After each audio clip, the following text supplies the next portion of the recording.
Oh, the camera turned on. There we are.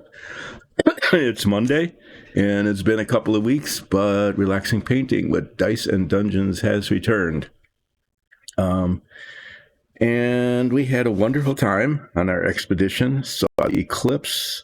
It was pretty amazing. The sun was very active, and so the corona was extremely bright. And very bright compared to the one we saw in 2017. Almost had to wear sunglasses to see it without a lot of glare. And then there was a prominence. That was a really cool thing down in the side of the sun. There was this orange spot that suddenly erupted, and a lot of people noticed it and were wondering what it was. We thought it was a flare because those are fairly. That's usually what they would look like, but it was big enough and bright enough to be seen just with the naked eye while the eclipse was total. So we thought it was a flare, and we read about it later, and it turned out to be a prominence, which is not quite a flare. A flare is when the material is ejected from the sun, and a prominence is when it forms a loop, kind of like between two sunspots. It just, because of the magnetic field, it forms a loop. It goes from one to the other, like a gigantic plasma rainbow, kind of. So it was, anyway, it was huge. It was pretty spectacular and very visible. So that was an added bonus. And then it ended. It was over, I think where we were, it was well over 3 minutes long, almost 4, but it felt like seconds. It's just, the time went really fast because it was just so spectacular. And then we went through the Panama Canal, and that was kind of fun to see that because we went through the new canal, not the old one, but we could see parts of the old one, so that was pretty neat. And then we got home, and I can't say I'm jet lagged because we ended up a couple of days in our current time zone before getting home, but it was an arduous trip back, and so I'm tired and incoherent, and I'm trying to remember what I was doing. What I was doing was starting to work on this Apollo thing, which is this amazing kit. And it has been going very slowly and frustratingly because I've been trying to make sure that the seams don't show, and the parts don't fit that well. The seams show. It's just one of those things. It's kind of like submarine was. Anyway, here's parts. These are the parts I've been working on. And this is the part with all the seams. So if you've been watching Relaxing Painting before I had left for the expedition for the eclipse, you would know that I was sanding and filling and, trying to make things not show. And I don't know how successful I am when you can still see where the seam is because there's a discoloration.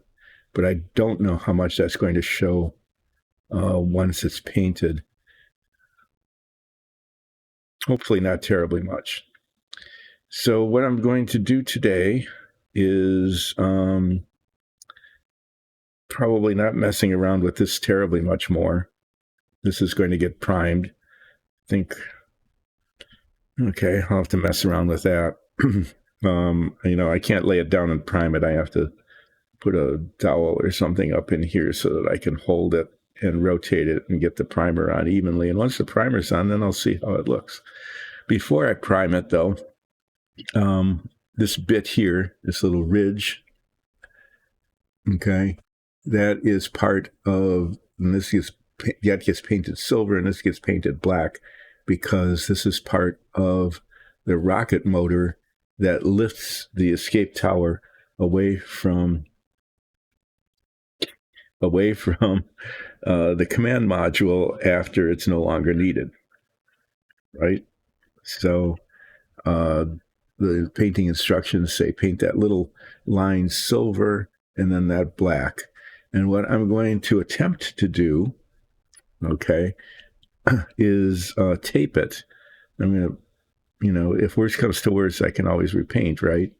but I'm going to paint it silver and right down to the edge, right down to that ridge. And then I've got some really fine, like 1/16 of an inch tape here, 2 millimeters. And I'm going to tape it so that when I spray the primer on, okay, it will stay silver. And I'll see if that works. If it does, that'd be great. Painting that black, taping that's a round thing. That's really difficult. And then here and here, for some reason, these nozzles, okay, maybe that's the exhaust of the rocket that lifts it away. I'm not sure. Those need to be painted black later. And I need to paint it so it has a really amazing clean edge. Yeah. Anyway, we'll see what my skill is like. So I'm not going to mess with this terribly much more, other than play around finding a dowel so I can put it in here and hold it and put the primer on. What I'm going to try to do today, if I'm remembering anything about this at all, and I'm not much, is let's see. Yeah, this fits in here, but this goes in here, and it fits really pretty well. And there's just a ring around that, so I think that'll get assembled carefully so that these things line up. Okay, there's a tab on there, but as you can see, okay, the tab doesn't. It kind of puts it in line, but there's wiggle room. So when I cement that on, like a million years from now, yeah, that'll be okay. Yeah. Okay. So the escape tower has this rocket motor. This is not the rocket motor, actually. This is the fuel tank. And then this goes on here, and these exhaust nozzles go under here.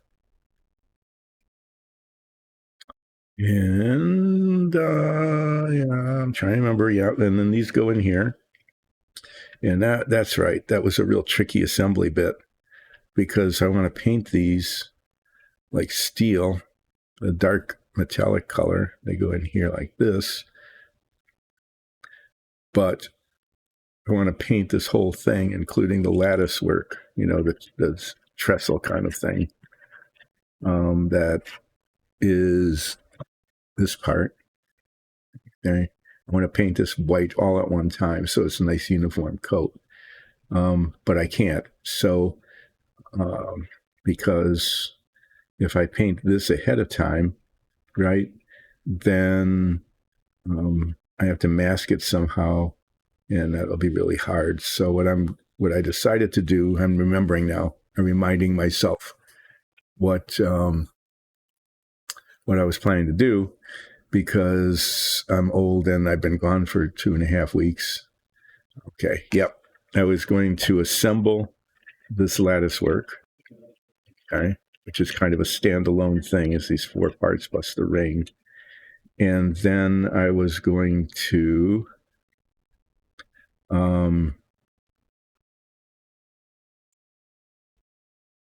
probably can go ahead and put this together, okay, and I was going to paint that and paint this separately.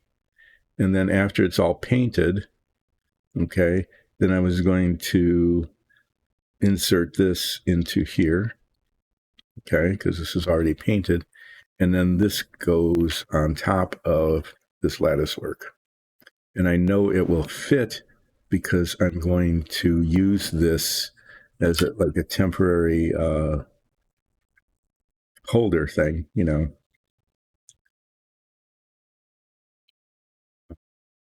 template kind of, when this is all fit together. So yeah, I guess what I was remembering is that I'm trying to assemble this. So the way this works is that these set in here, and they don't get cemented in. These these parts don't get cemented into that cone, okay, because the model is designed to reenact the mission, which means that this lattice, once these parts are put on, comes off. Okay. But what I do know is that this is permanently attached up here. So let me just play with that a little bit, see how close to making that happen I can get.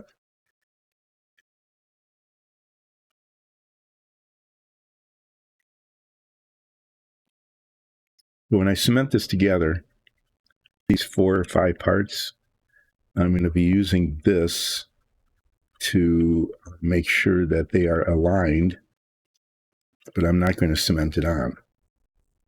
Okay? Because I'm not going to cement this on until those are installed, which won't happen until after it's got its final painting.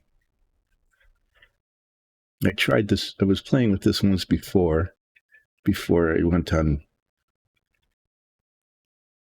the expedition, and found that it really doesn't go together all that well. You know, here, probably the best way to do it would be like this, right? So I can see what I'm doing.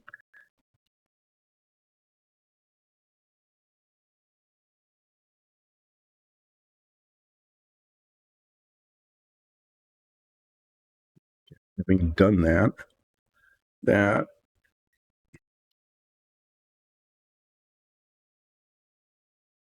shows how important it's going to be to make sure that while the adhesive that I end up using, and I haven't decided quite yet what I need to soon, because I'm going to be working on this today, it shows how important it is to have that top part on when this whole thing is being assembled, because as you can see, as I struggle with this, nothing really lines up all that, right?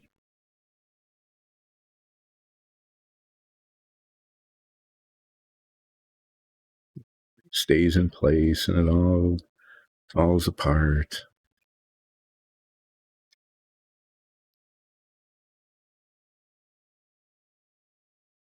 This is fun to watch, isn't it?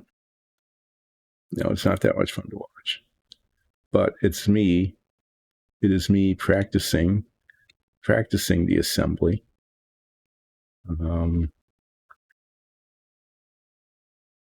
Before actually doing the assembly. There. That is how it's supposed to be. And I'm guessing that once the side pieces are in and that ring is inserted in the center, that it will be fairly rigid. Okay, right now it's not. But yeah.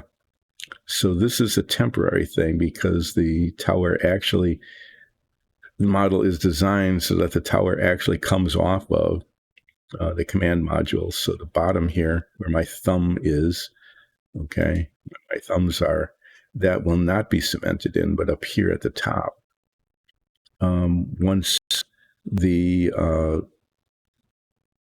escape rocket fuel tank is painted along with this cone, okay, that will then be cemented to those little prongs at the top, and hopefully they will line up after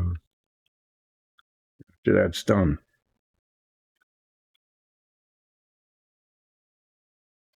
So these things go here, the ring goes there. There's the tiniest little contact points that I have ever seen on a model. And yeah, so I'll be playing around with that. So that's how the assembly instructions tell us it's supposed to work.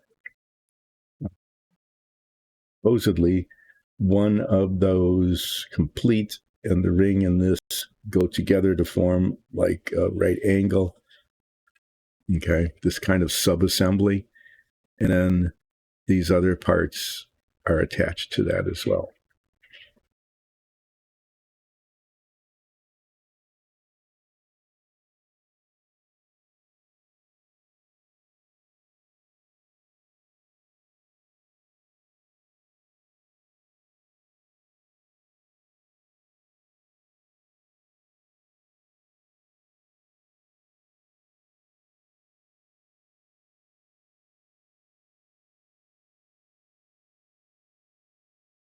Just real quiet here.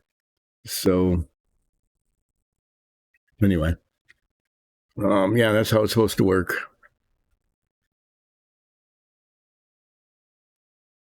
Um, well, what I am going to try to do is I'm going to instead of using model cement, which would melt the plastic, that dissolves the plastic basically. I'm going to use contact cement, and the contact cement, as I've found before, kind of holds. Okay, when you contact the points together, they'll hold, but there's some flexibility left in them.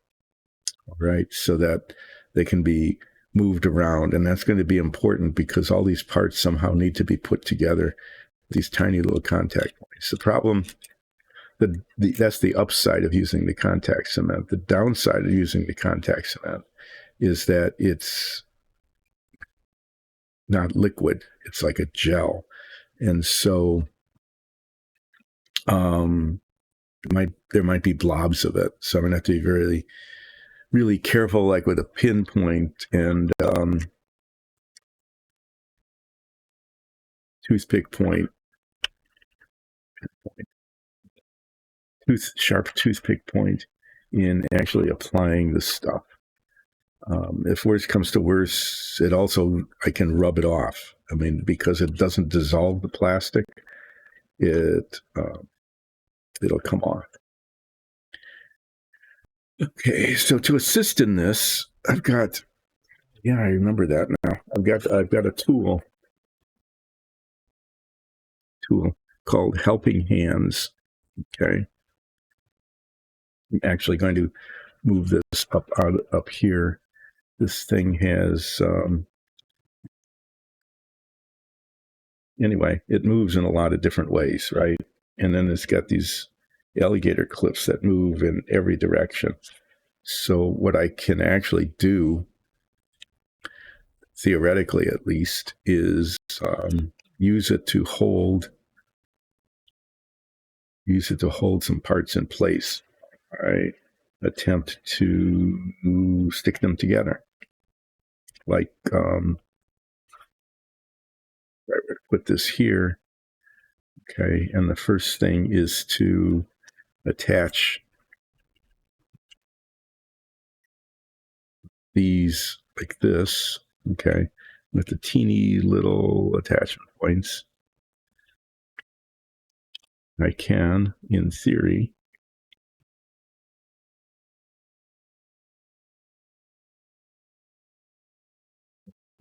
still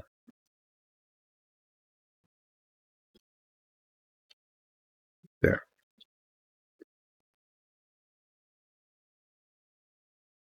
and attach this like there without having to worry about that moving.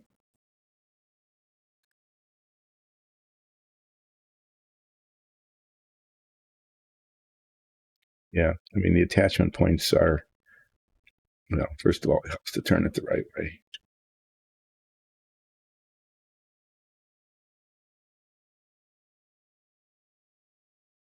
Everything is like bendy and flexible, and yeah, so that's supposed to go like that, and then it's supposed to stay there, and then this ring is supposed to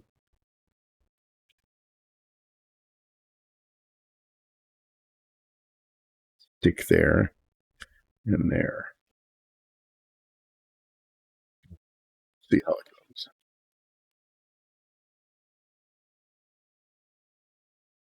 I might end up having to use my head magnifiers for this too, just to see to be able to see what I'm doing.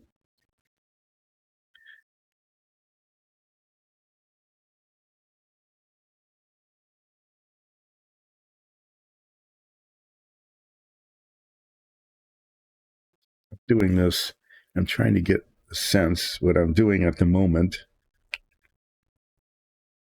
It's trying to get a sense of just how vertical. Well, oh my, oh my, man, oh man, oh shit. As they say back in Milwaukee.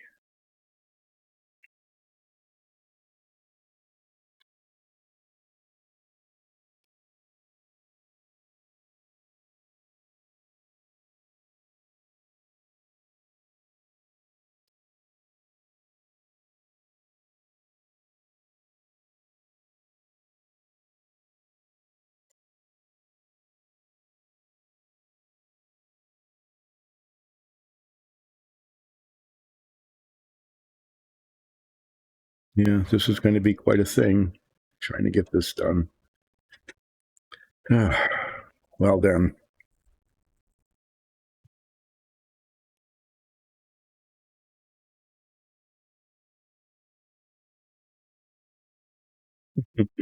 Yeah, it's supposed to be helping hands. You're not helping hands. It wasn't helping. You have to be really careful. I don't want to use the alligator clips. I don't want to scar the plastic.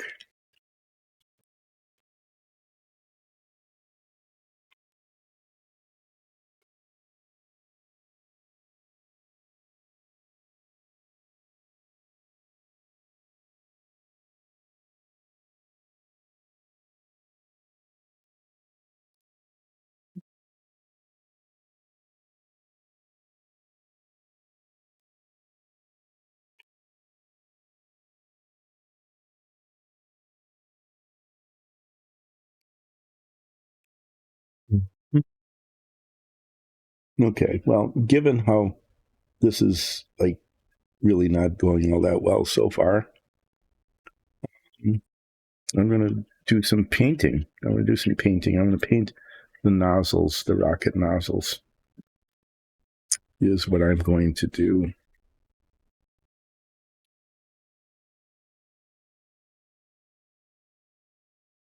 Yeah, I'm going to get some steel paint out and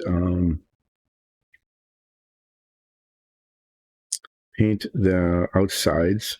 Okay, and then I'm going to touch up the insides because for some reason, like there's a white spot there. And I hope, and we'll see how that goes. I hope that I've successfully sanded down the seams. These are actually done in two parts. You can kind of see the seam a little bit there, okay, where the color is different. And I filled those in and sanded them all really carefully. And anyway, we'll see what it looks like with the metallic paint. And if it doesn't look good, then I'll put some more filler in and sand it some more. It's maybe what I'll end up doing forever. It's forever sanding.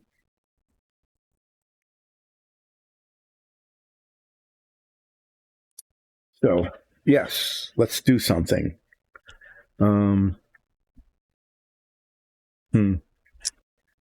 Yep.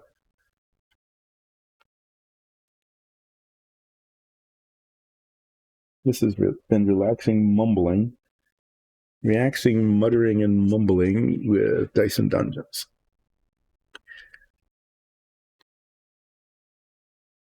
This is the steel paint.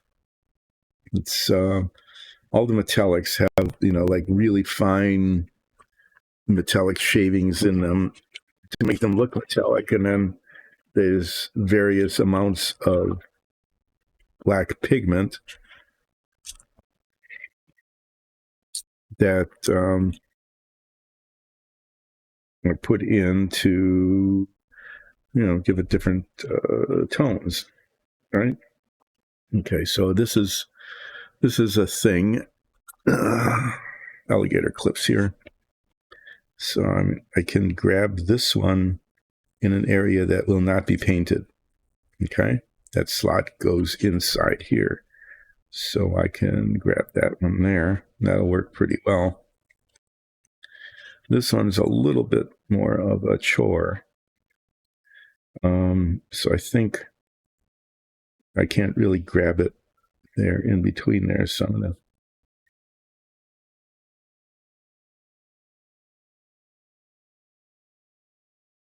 pick it up right there like that. And if I need to do some touch up around the top of this a little bit later, I'll do that. That'll be pretty easy to do because it's away from everything else and I can hold it down here. But there. What brush should I use? I haven't had a brush in a long time. I am here reaching up, grabbing brushes. Everything is really.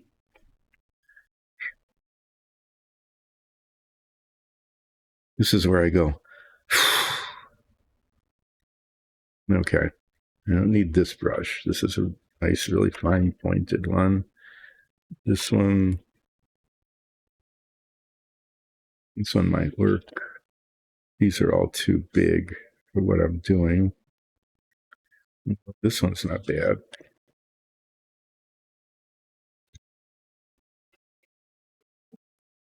Been away for a while, right?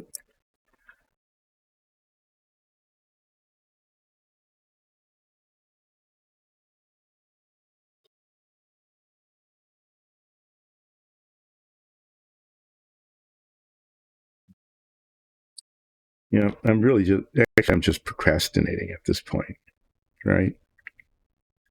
Just trying to waste time so I don't have to actually do anything. I think I'm doing a fine job of just wasting time so I don't have to actually do anything. What's this one do?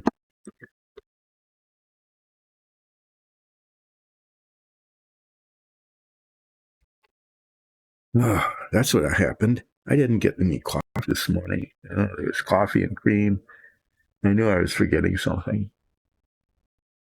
Well, maybe I'll take a little break in about a half an hour or so and get some coffee so I can kind of wake up. Sorry, I dropped something. I need to find it.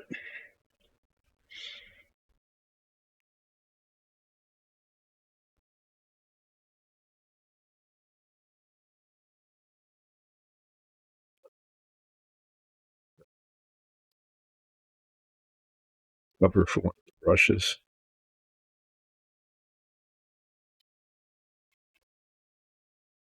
Okay. Have I wasted enough time not doing anything? I think so. This could either be great. I could find out that all the filling and sanding that I did turned out really nice, and it'll look really nice, and the seams and the gaps won't show, or I might have to start over. I don't know.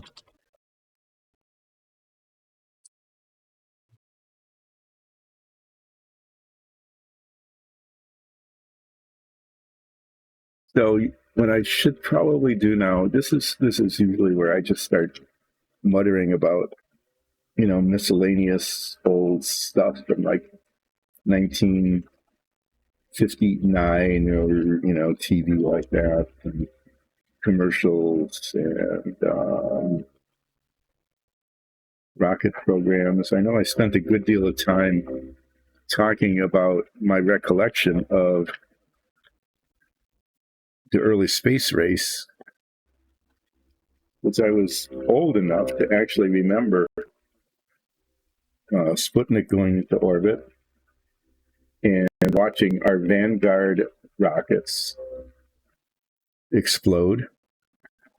Sometimes they would get 2 or 3 feet off the launch pad and just crash back down. Sometimes they, get up thousands of feet and blow up.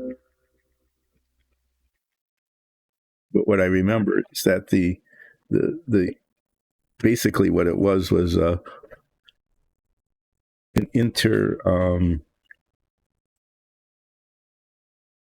what was a Army versus Navy thing. The Air Force wasn't really involved in rocketry that much until a little bit later when the ICBMs, the real ICBMs, came into play. There's all these white spots all over the parts that I painted black earlier. It's kind of annoying. I'll have to find that black paint. Guess I could digress and look for it now, but I'll look for it later because I have to touch up. I'll be touching things up anyway.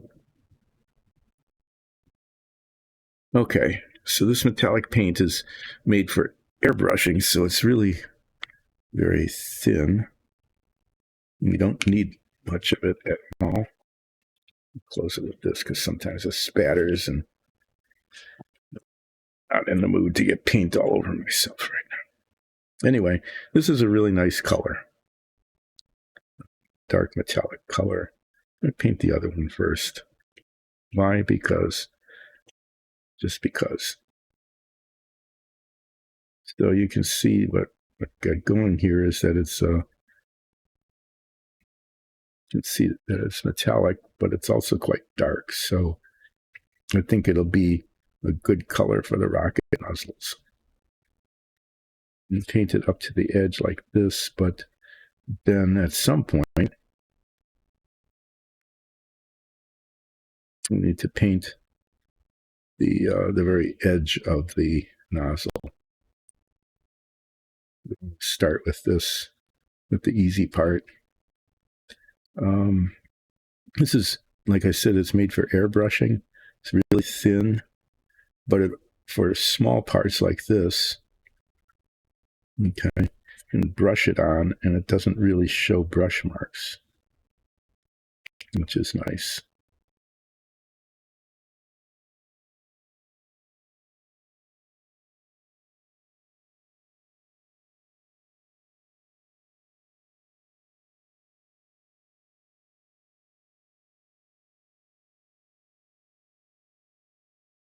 Painting it like this because there's some inconsistency in the color for some reason. When I brush it like this, it seems to take care of it. So I'm going to just paint the rim here.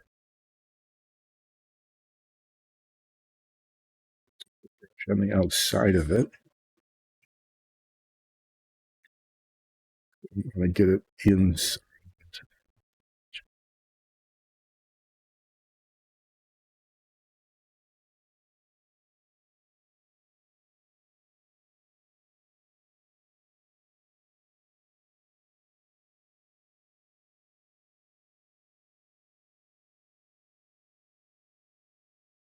No, I think that ends up looking, like a white spot. I'll have to get the flat black out and paint the inside of that a little bit.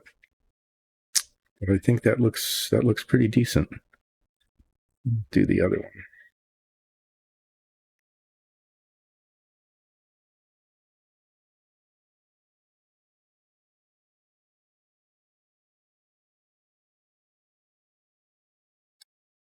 So look at me, I'm doing painting. It's very relaxing, right? Doing relaxing painting with Dyson Dungeons.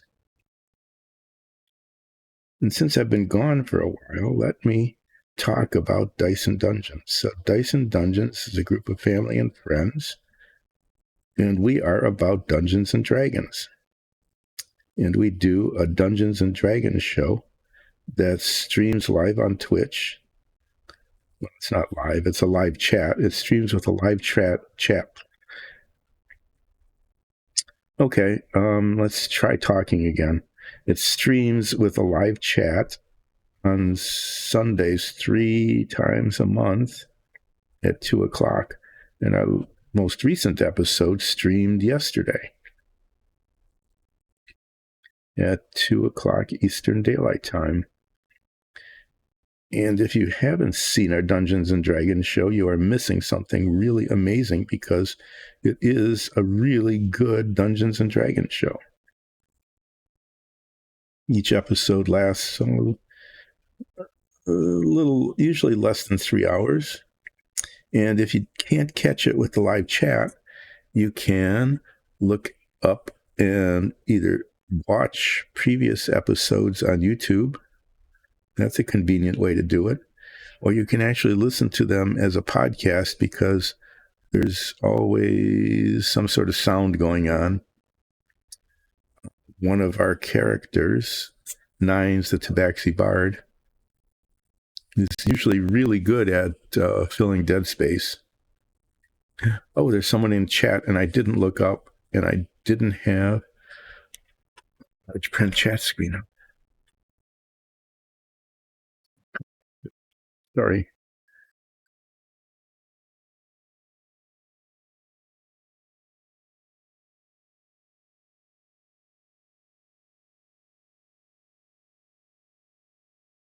Hi. Thanks for joining in. I really appreciate it. I need to explain that I have this minuscule print chat screen going on, and I used to have, before it failed, I'm not sure why it's not working, a very large print chat screen on a separate monitor over to the side. I'm pointing to where it is, but that hasn't been up there for a while. And so, yeah, I was ignoring you because I wasn't looking up.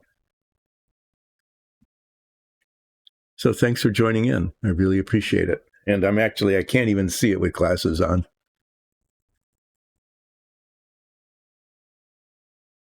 And I have to take my glasses off in order to see close up because I'm really nearsighted, which is unusual for someone my age. Usually someone my age can't see things close up. They have to hold stuff away, like that. Oh, there we go. You have to hold it away in order to see it. That's why old people are reading, because they still read things, like in print and not on screens, or even if with screens, they have to hold it a long way away. But my problem is just the opposite, is I can't see things more than about, that far away without glasses. Well, it's kind of looking all right. Let's do the other one.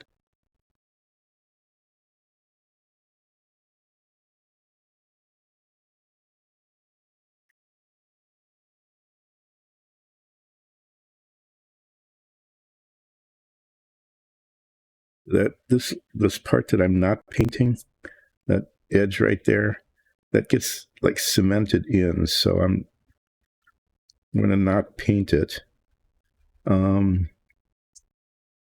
It goes inside that recess in the center. I'm going to not paint it, at least not up to the very tip, because it gets cemented, and little cement like dissolves the paint, and it doesn't dissolve the plastic, and the adhesion sucks. And anyway,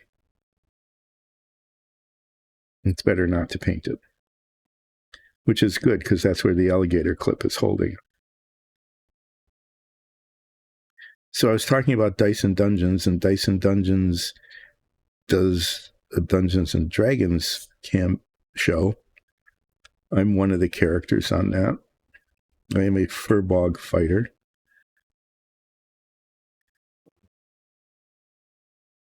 And it's really been fun to do that. We've been actually doing the show for well over a year now. And so if you catch it now, it'll be okay, but you might need to go back and watch some of the previous episodes on YouTube or listen to them on an iPad, on an iPod, a podcast. Wow. Yeah.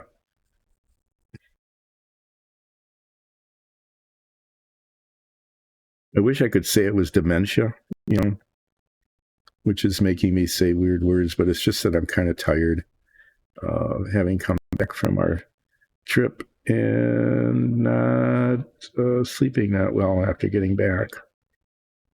Also not having had any coffee because I got up and forgot to get a cup of coffee. Anyway, yes, our show. watch it with a live chat when it streams 3 Sundays a month, or catch up with old episodes on YouTube or listen to them as a podcast. And this relaxing painting thing started because we have amazing dungeon tiles that we use for like our combat sets and so on, our sets for combat. And I'll show some to you in a little while, which will be another really good way of avoiding working on this.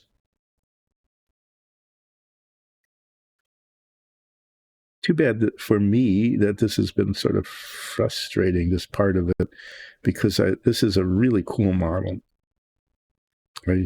I searched for a long time on eBay before I found one. They're not very common to begin with, and then sometimes people want a lot of money for them. So I searched for a fairly long time before I found one that was in good condition, that didn't cost a lot of money. I mean, compared to the other ones that did cost a lot of money.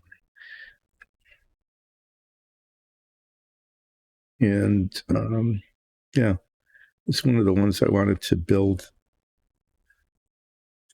And I started building models again. For those of you who are wondering about the submarine, the Renwall cutaway submarine that I was working on for a year, it's done. And maybe on Wednesday, kind of like in commemoration of Submarine Wednesdays, because they're not Submarine Wednesdays anymore because the submarine is completed, I might bring it out and show it.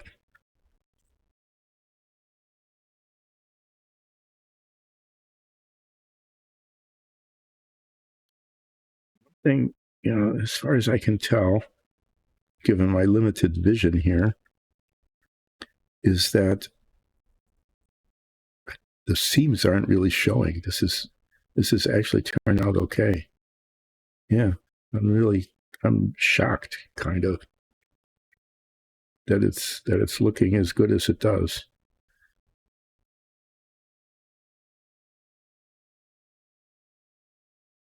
So anybody who's caught this relaxing painting stream in the past knows that I am not a master painter or a master modeler.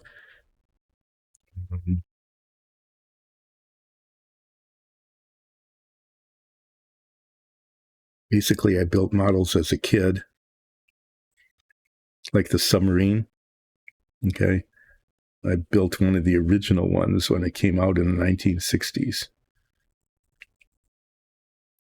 The one I built actually is an original kit.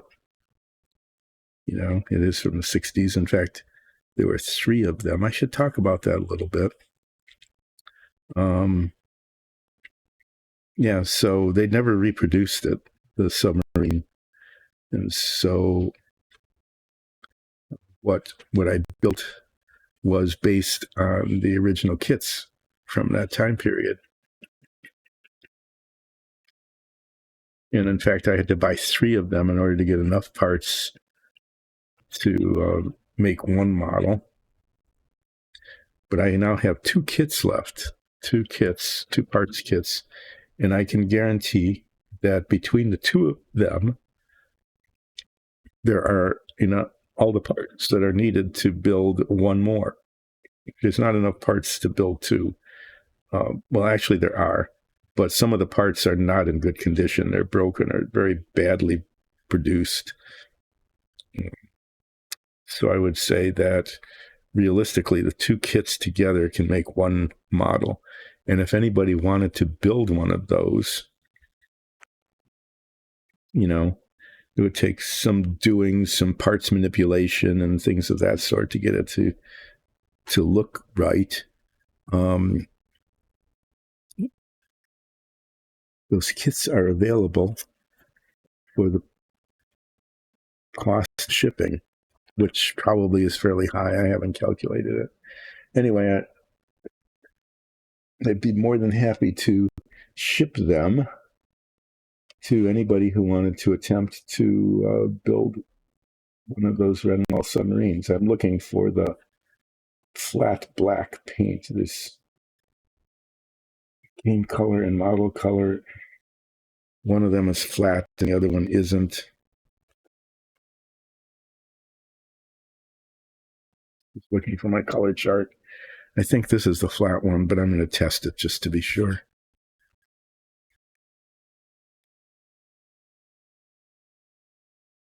There.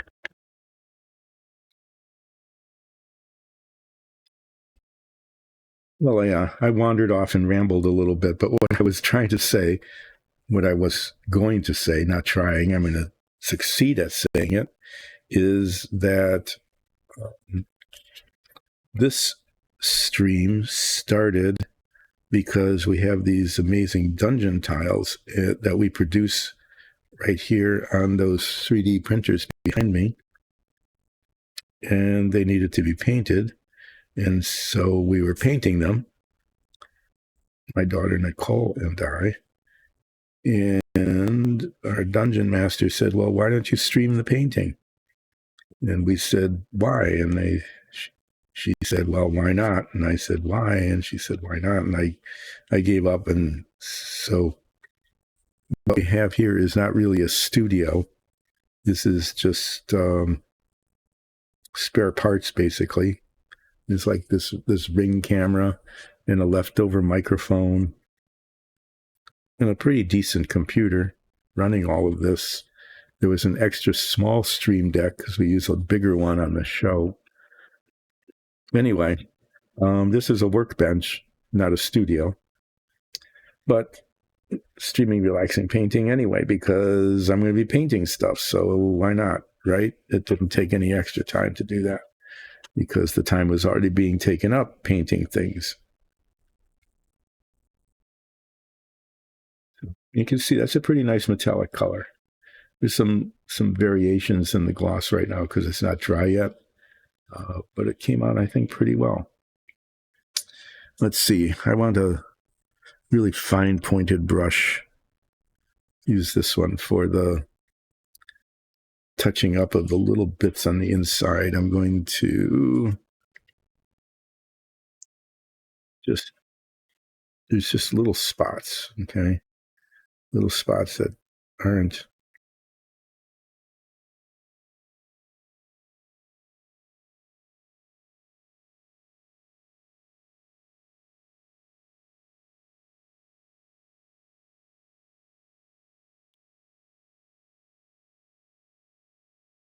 the color isn't just even.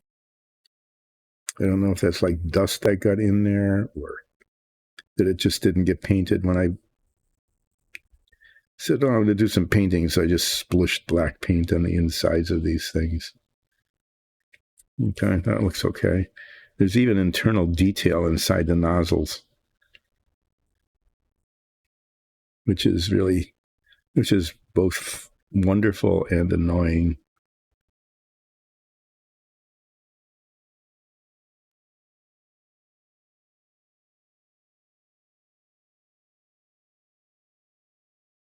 It's a spot that started all of this. Piece of dust probably got on there.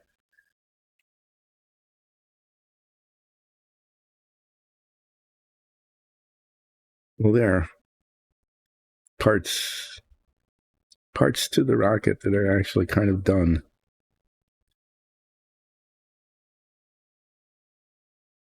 And they came out okay. Kind of surprisingly so.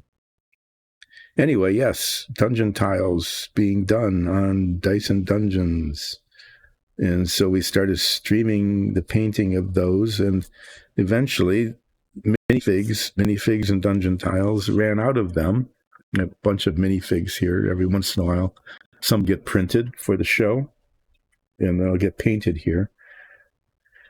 But having run out of dungeon tiles and minifigs, ended up painting, well, said, well, don't you have a bunch of models? And I said, yeah, I've got like 30 of them that I was going to build when I retired and never got around to them because somehow or other, having been retired and not having a full-time job, ended up taking up way more time than working. I'm not sure how that happened. And so, yeah, pulled out a model. And the first one I did was actually a Fink that Big Daddy Roth did in the 1960s, put out a whole series of Finks. And I built those when they first came out. And then they were reissued. And I thought, well, those were fun. And so I bought all the reissues. I've got a complete selection of these things. Just looking at flaws in the paint here. So I've got a whole lot of those. And I put together one. And I don't know, it wasn't interesting, I guess. But then it was, what should I do next? And I wanted to do more Finks, but I was advised that wasn't really something that anybody wanted to watch, since now it was about getting people to watch and not just filling the time. I pulled out the Renoir Cutaway Submarine, which was a very intricate model. It was the prototype of the ballistic Polaris launching submarines. Anyway, so I started that, and we did that on Wednesdays. That was why there was a Submarine Wednesday. It's because I did minifigs and dungeon tiles on Mondays and Fridays. But then, once completely ran out of those and the submarine got done, now relaxing painting has become Apollo, the Apollo. And that's what you're going to be seeing forever now, unless we need more dungeon tiles or minifigs. Really kind of like painting the minifigs. Someday we might print some more on the rosin printer.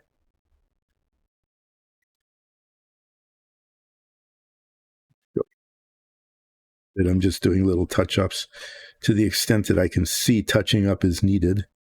I'm not using my head magnifier for this. I would be really disappointed in the quality of the painting if I did. I don't want to be disappointed. So I'm just going to look at it.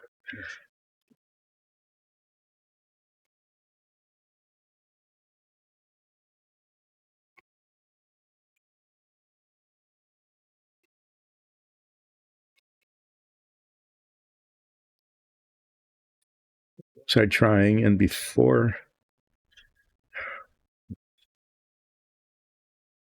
to decide what color to paint the inside of this, the inside of the cone, those rockets fit inside of here, so it shouldn't be painted the same white as the outside. It should be painted something else.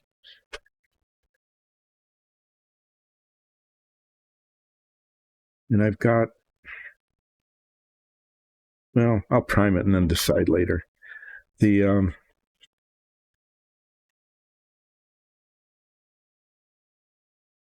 trying to remember what I was talking about. Oh yeah, minifigs and things. Let me show you one.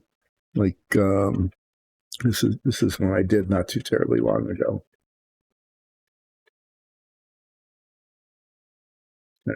Special kind of thing. I think it came out pretty well. Okay, but what I want Alexis to print a flock of these little sheep. Okay, and the reason is that this was really easy to paint. It was really kind of fun.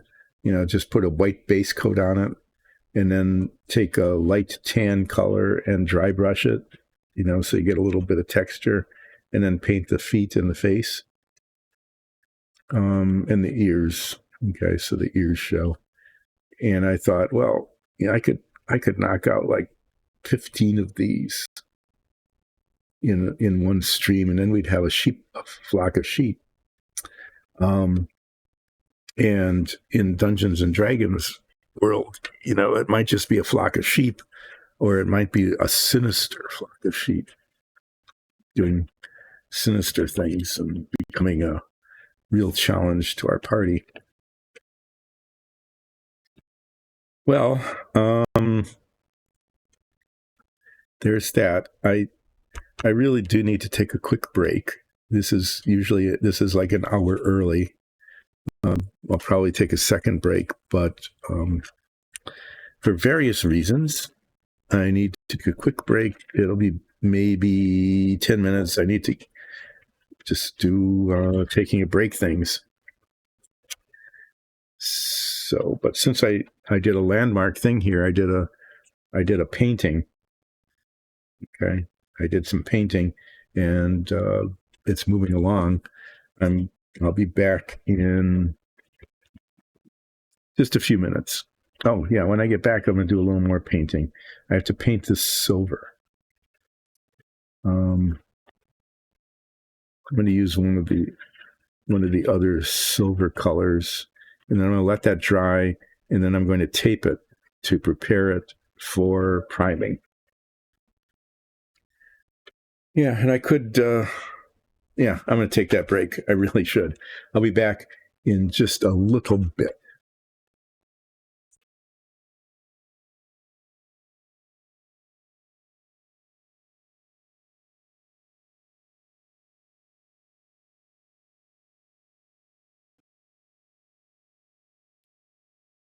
Checking to make sure. Okay.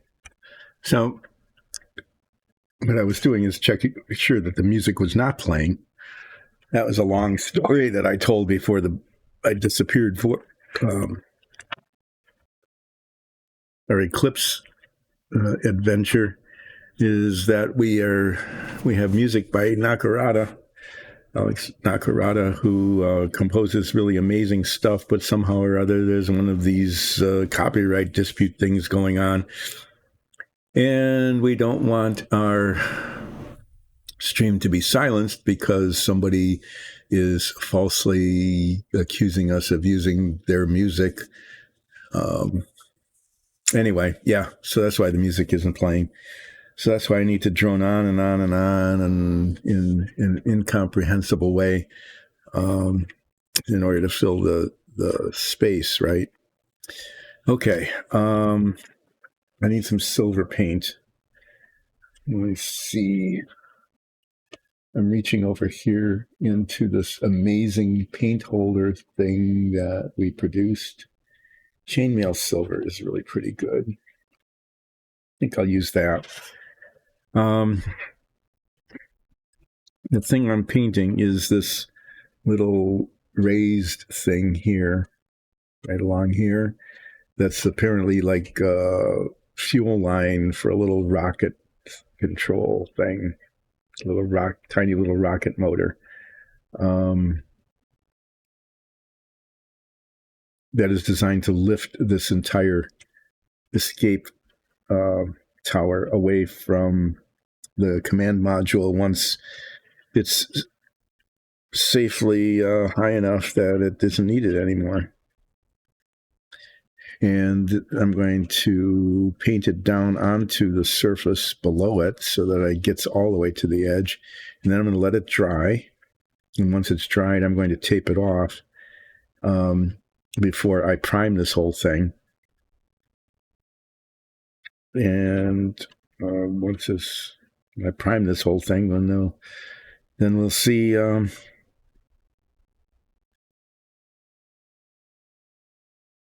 Then we'll see, right? Whether the taping worked or not. And after I do that, I am going to do the thing that has to be done. It cannot be avoided, and it's just very difficult, and that is assembling the scaffolding, this bit, for the escape tower. Okay, so that's the story. Oh, and I also got some coffee, so I might start to wake up. You never know. This is, there we go. It's our logo, Dice and Dungeons.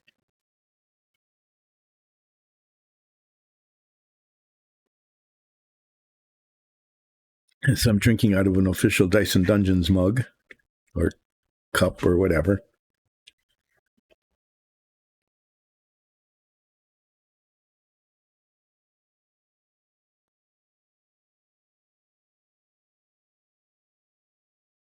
Our microphone, there's a vortex stirrer thing here that shakes up the bottles really nicely.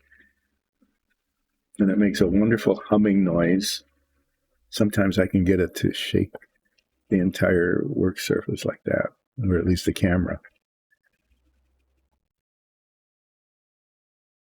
But this microphone is set up to filter out noises like that. So I can look up at these little bars that move. Like if I'm talking, I can see that, but it filters out the buzzing sound. So unfortunately, you can't hear the buzzing sound of the vortex stir. Well,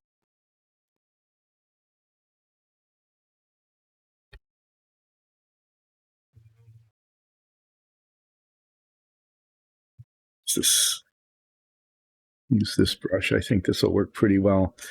So I want to make sure that this pipe, whatever it is covered all the way down. So I'm actually going to be painting a little bit past the edge of the pipe onto the surface below it, so that there isn't like a gap in the paint, right? And then I'm going to tape down to the edge and hopefully end up with just this amazingly beautiful clean line.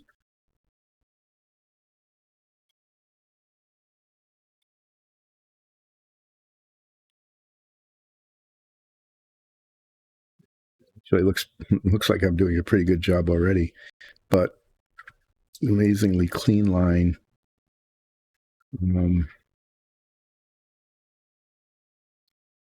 After it's primed. And if it works out with the primer, then I'll be able to do the same thing when I put the final coat on. And I hope it does, because, you know, it's a part of the model that shows. It very clearly shows, and it needs to look good. The people who are master modelers, you know, like the one who built the model that's on the box top, just I really don't know how they do it.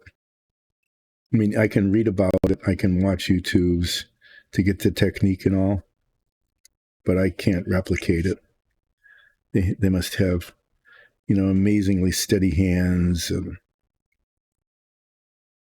masking machines and all sorts of stuff. So like when I paint this by hand, okay, when you can look at it, it looks okay, okay, but the edges are not perfect. You know, the edges aren't perfect, and they are on the box top. And the box top was probably a picture of an actual model.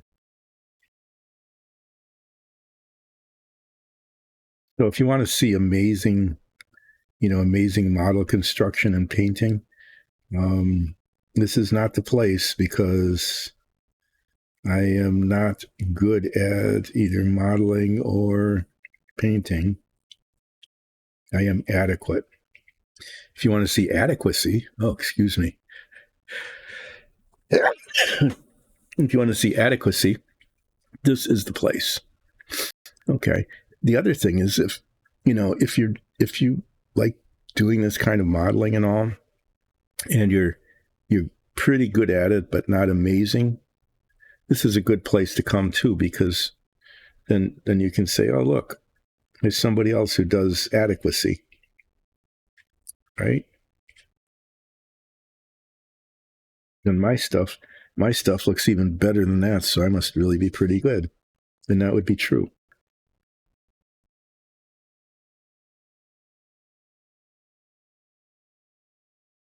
what I'm seeing here is that if the masking doesn't work and I have to do this freehand, it probably wouldn't be awful.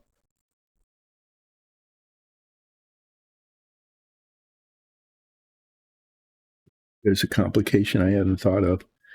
The ridge underneath there. There's doors that go on this that are actually really quite hard to use. They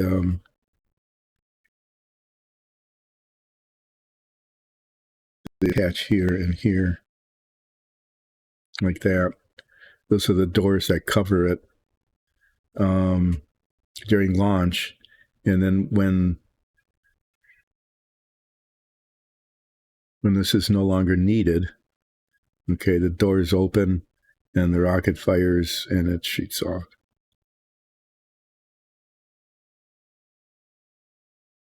Anyway, yeah, now there's silver paint on the little line there. Let that dry, and then I'll put the masking tape on it. I'm really loath to look at this with a magnifier because, well, okay, it's adequate. I'm a little concerned about that black dot because I can't easily mask that. These are like straight lines, but that's not. So we'll see what kind of painting skill I bring to bear when the time comes.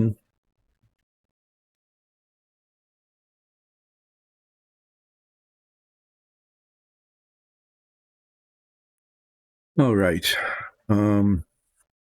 That's been going on for some time. Now it's time to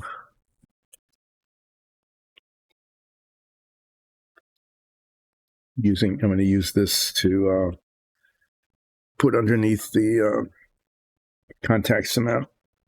Rather than, I don't want to get it on the precious cardboard background here.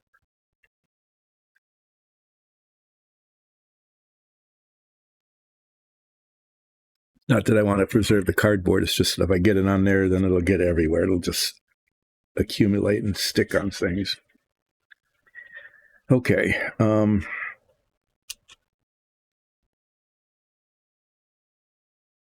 So theoretically, at least, what's supposed to happen is that, see these contact points? Is those are supposed to nicely match up. Okay. And somehow or other hold. And then that disc, this ring, is supposed to go in these tiny little spots here and here to form a right angle.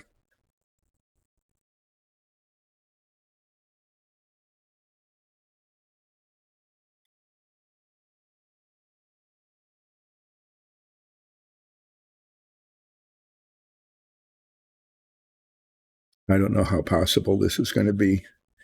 Anyway, I'm going to use this contact cement because, as you can see, the contact points are really small and they need to be flexible.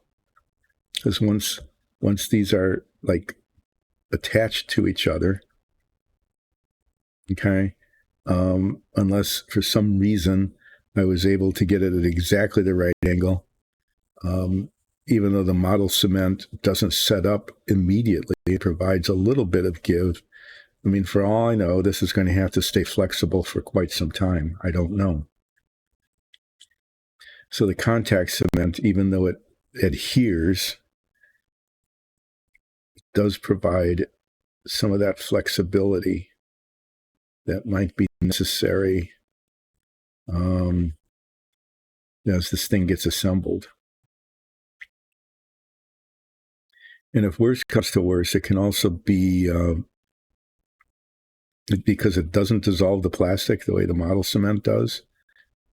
I can pull it apart, okay, and start over. So I definitely would not want to do something like use super glue or cyanacrylic glue, because that would just grab and it couldn't move at all. It would just, I'd have to break things and that would be bad. And the model cement dissolves the plastic and can distort it badly. So even though the downside of this is that it's kind of globby, you'll see what I mean. It's really gel-like. So it's hard to get just tiny spots of it.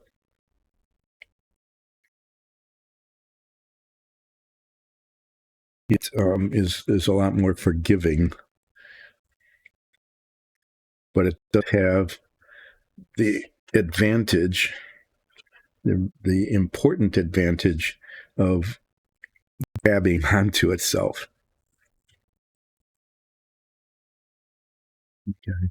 So if one part has it on and the other part has it on, and they touch each other, it will grab on, which is good because we want it to grab on, but it gives opportunities to reposition.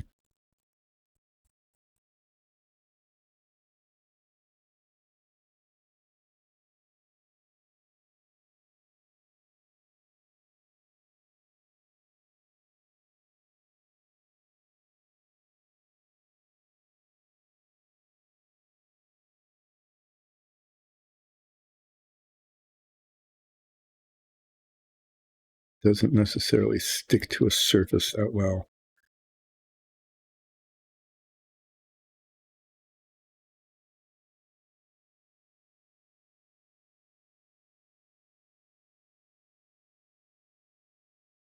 So whoever, designed this model, I mean, they got it nailed in terms of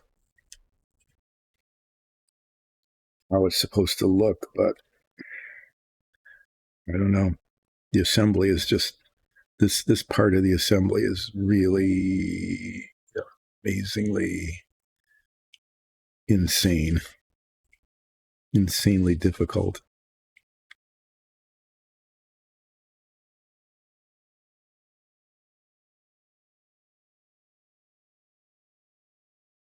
Somebody must have made a jig of some sort of jig to hold the parts in place while they're being assembled.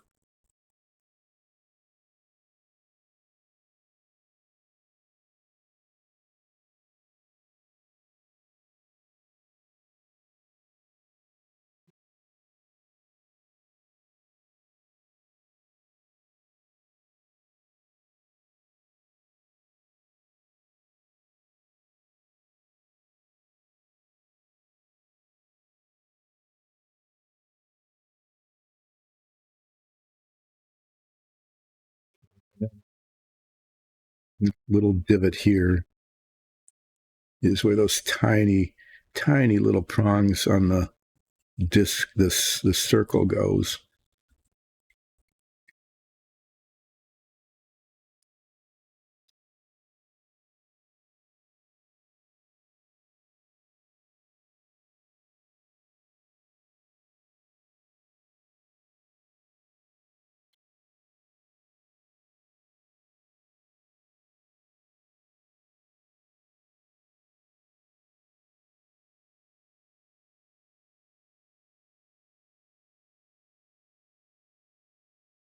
Should put some on the circle. There's a top side and a downside to this one. One of them has like serious flaws on it.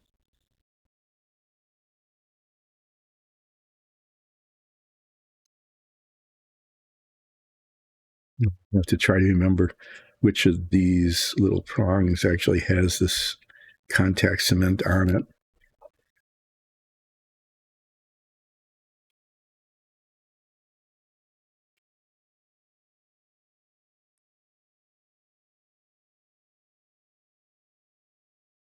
You get some more of this. This was like a sample that came with something we bought, and it turned out to be really useful.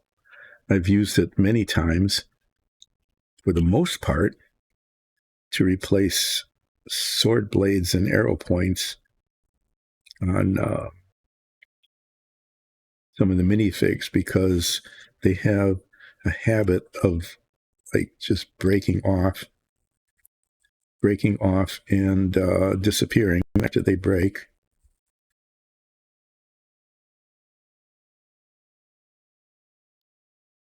Okay, I have no idea how this is going to go. This could either be an amazing success or not.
Okay, so what's clear is that it's not going to stay until the other side is on.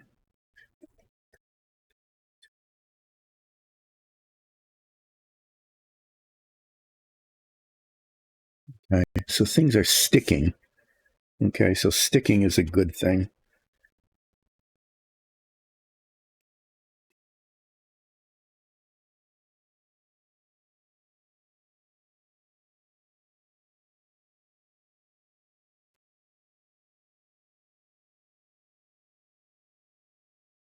Okay. Well, I'm not sure if I can say that was better than I expected it to be, but it's like holding together, which is kind of a nice thing. Now I need to put another one on, and I should have. No, I don't know. We'll just do this, right?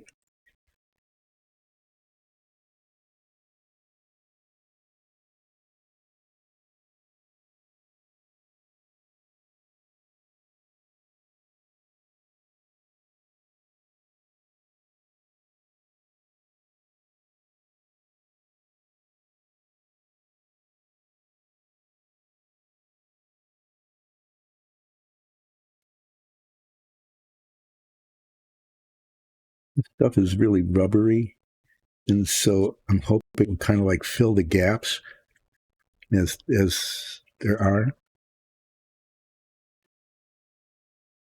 and that I can like manipulate it later.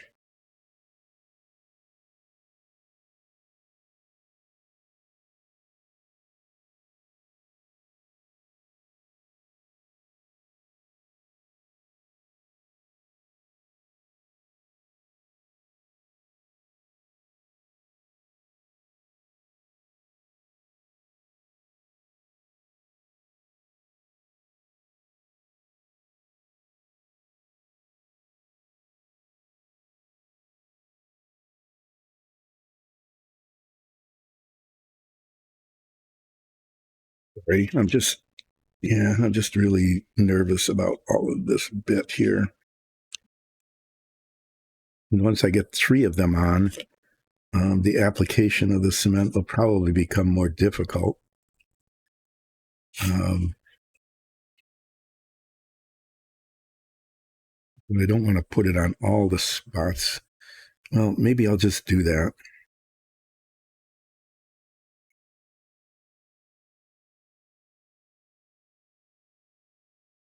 Let's just do it now because it can sit for a good long time and still grab itself.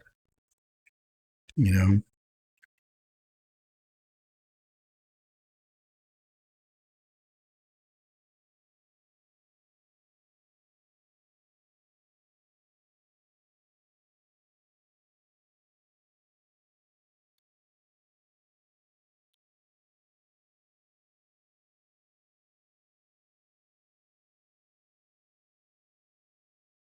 Anyway, what I'm going to try to do is get this one on.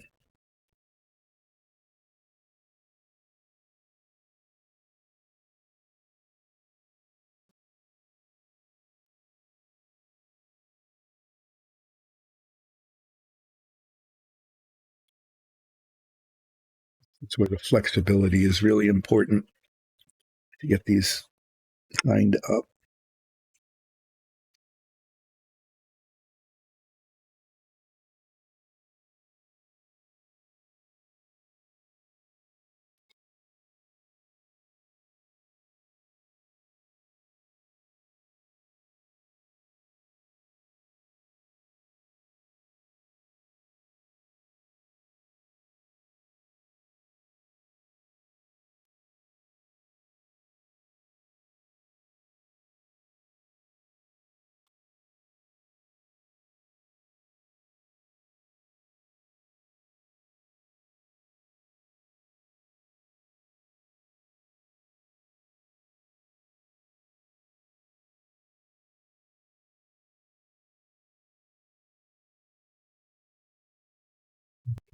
The last one has to fit all over the place.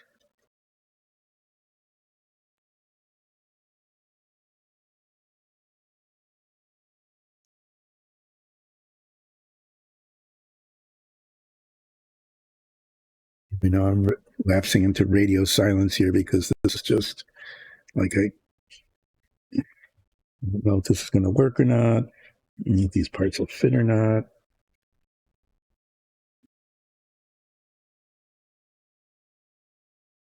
But I made the right choice, I believe, in terms of the adhesive. I think the only thing that might work better would be rubber cement.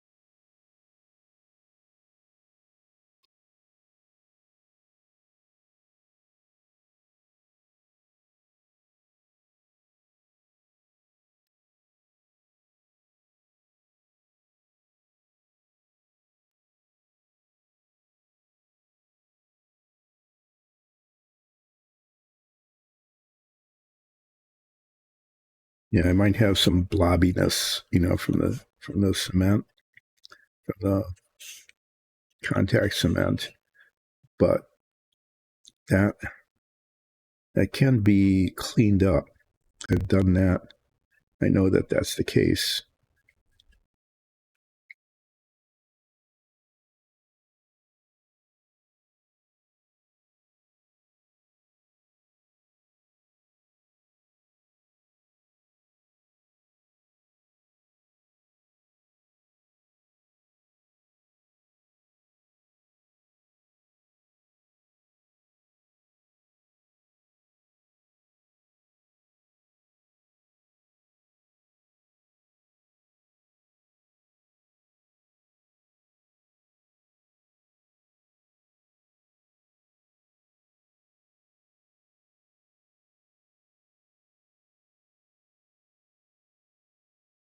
Okay, now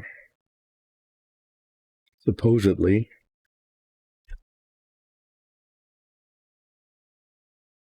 this will fit here.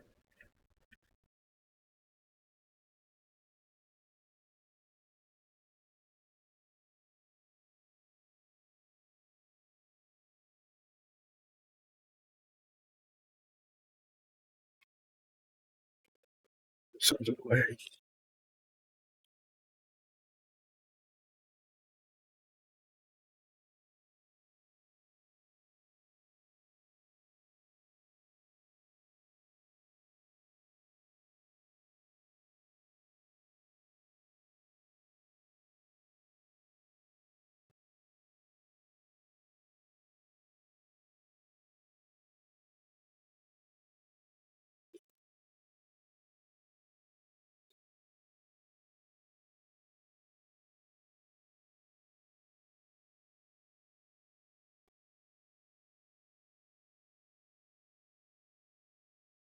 Sorry for being so quiet, but this is just interesting. getting these things to line up.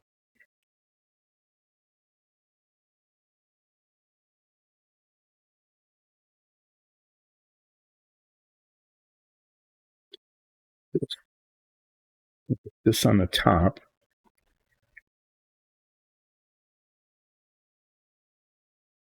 I'll hold it all together and make sure that it's aligned.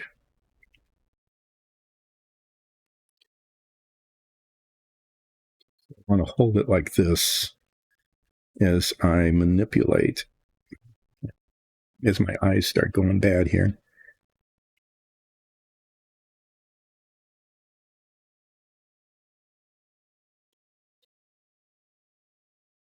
Get things to line up.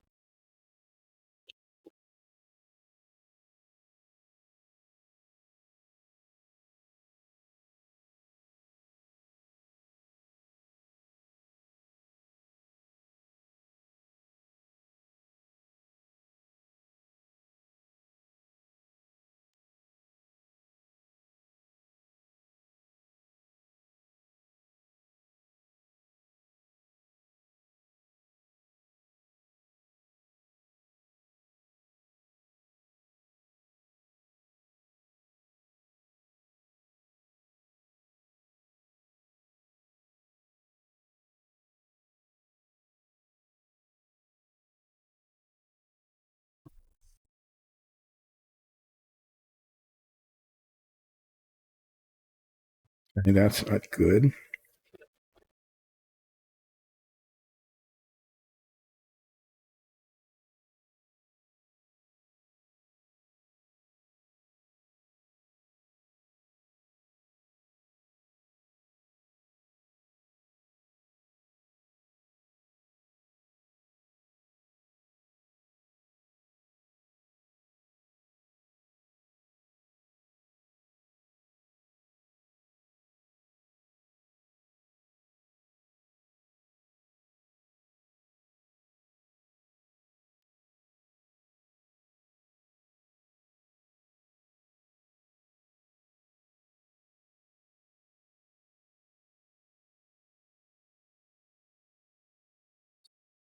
To do some really delicate, like filling and filing and stuff. I mean, just to get these all to line up perfectly just is interesting. If I'd used model cement, this would have been a disaster. As it is, it's just like almost, but not quite a disaster.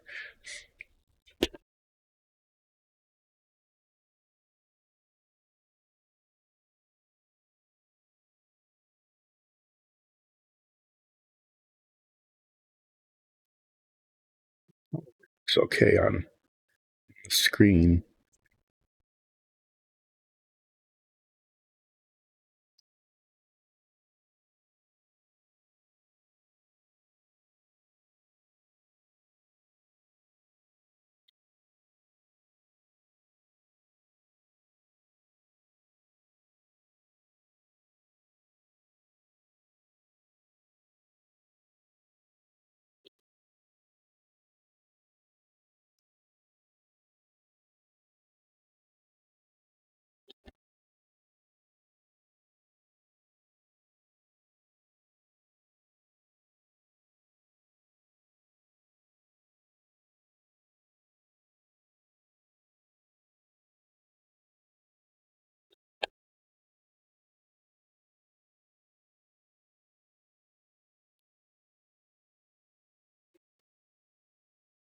Yeah, I'm sure this is interesting to watch, kind of.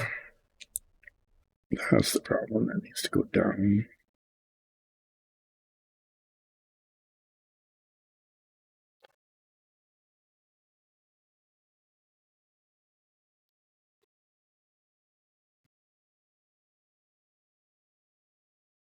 Well, the good thing is that the parts are there and they're sticking to each other. Getting them all like lined up so that they're perfect. This is being just a little bit of a challenge. There's some excess stuff there that I can peel out later.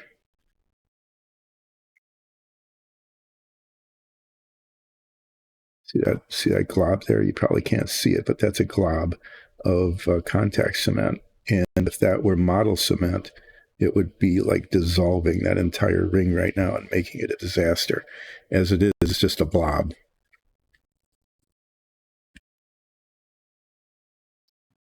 So the contact points here, this one's just,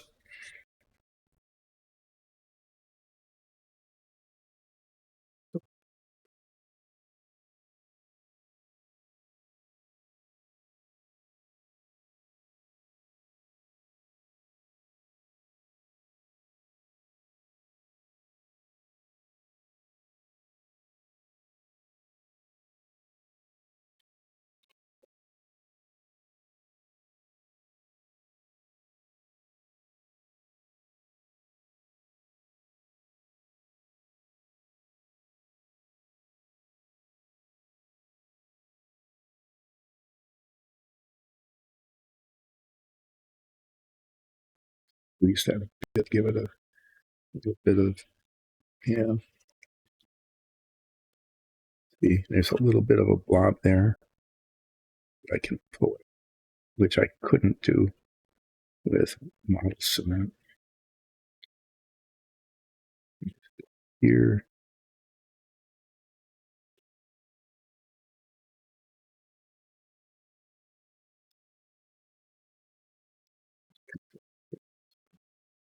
there's a nice blob here, but it fills the gap pretty well.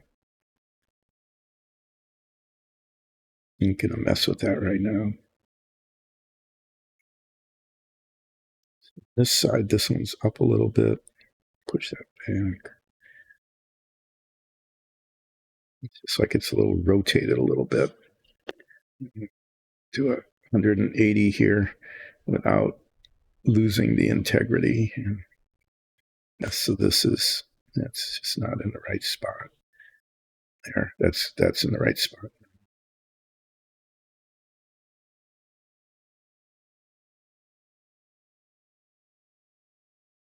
This is going to be okay if you don't look too close. Okay, it's just that kind of thing.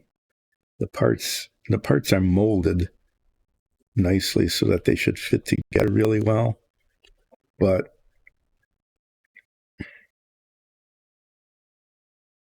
the reality is that they're not perfect, right? And so you get these little fractions of an inch of it's not quite where I want that kind of thing.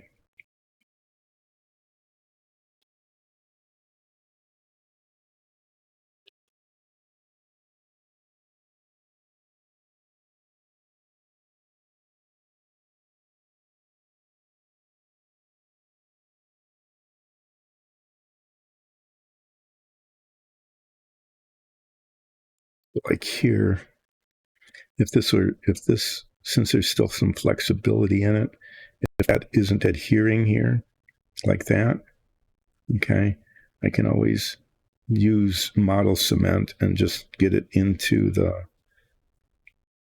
bit of a opening.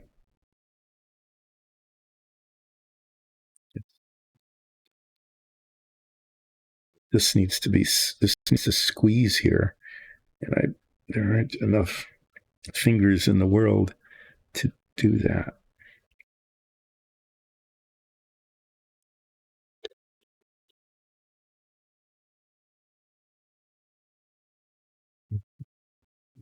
There, yeah, squeezing it there unsqueezes it in another spot, right?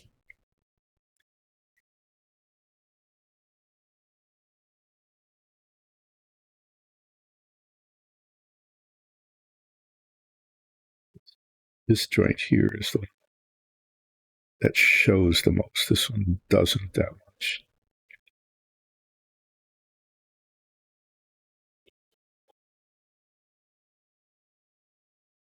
Good thing this isn't the real Apollo, okay? Because the structural integrity of the scaffolding here would be called into question.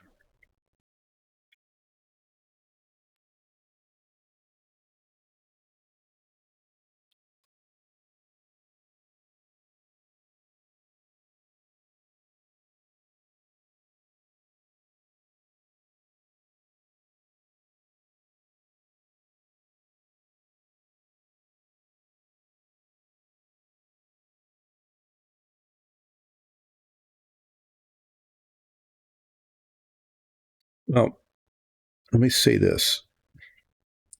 This turned out to be better than I feared, and not quite as nice as it should be, but it's going to be adequate, especially if I can do just a little bit of fill, maybe in a couple of places, to close the gap, or maybe just even the paint will be enough to fill it in and make it look okay.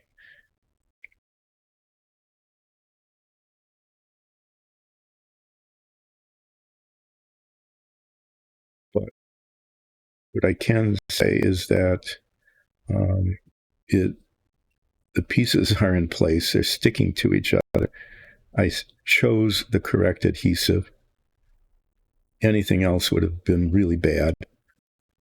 I mean, really bad. As it is, this is just sort of slightly bad.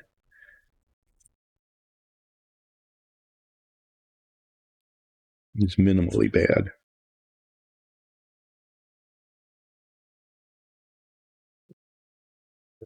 Right here is there's this excess goo here, but see, that's the nice thing about it, is like that can come right off and it still holds. If that were model cement, that would have just been a horrible mess. All the plastic would have been dissolved. If this were super glue, cyanoacrylic glue, none of these parts would fit together and they would be permanently stuck in the wrong places.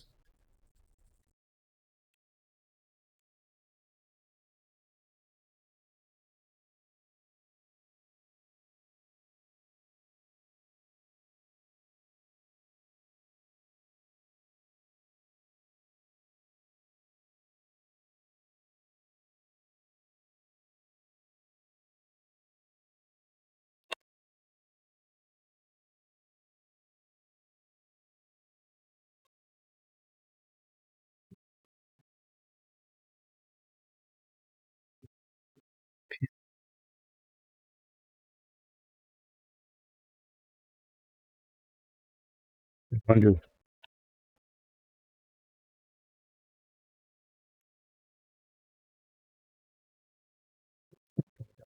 just set this down and live with the consequences.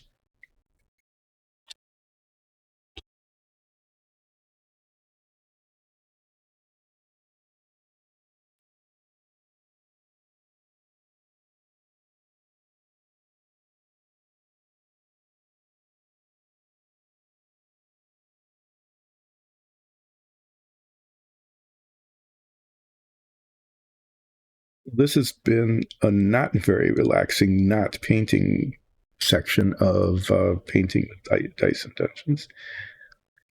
Someone joined in on chat, and I can't look up because I can't look away from this without having a problem. So let me just see if I can get my glasses on one-handed here and get close enough to the screen to say hello to whoever joined chat. Hi, Oli. Oh, yes, I did. I don't know how long you have been there, but I had a wonderful time. We saw the eclipse, had a chance to go through the Panama Canal. So it was a really great expedition. And right now I'm trying to get this lattice tower more or less put together using contact cement, and it seems to be going okay. The parts, let's just say that the parts are not as bad as some of the submarine parts were in terms of their construction, but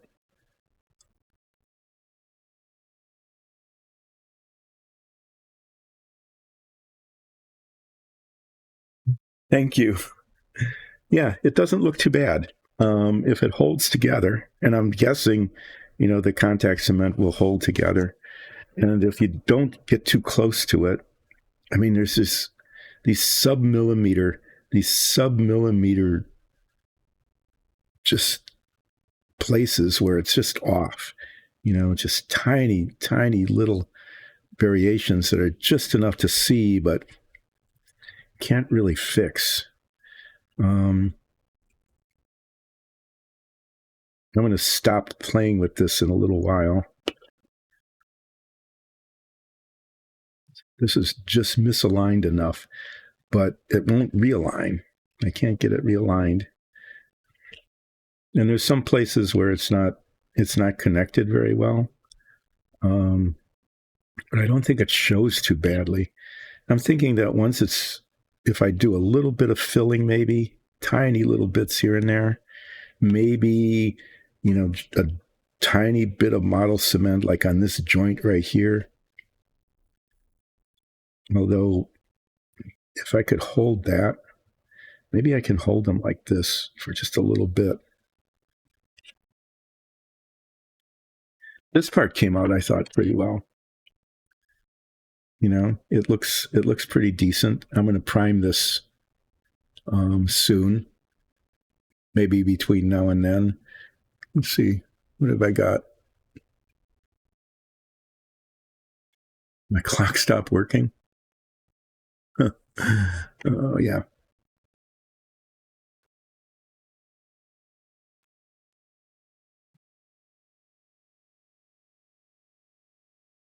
But I think this is adequate. I think this came out adequate. And I'm really kind of surprised that it's actually like not bad.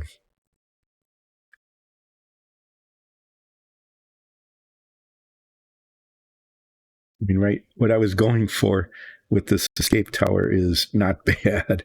And I'm achieving just pretty much not bad.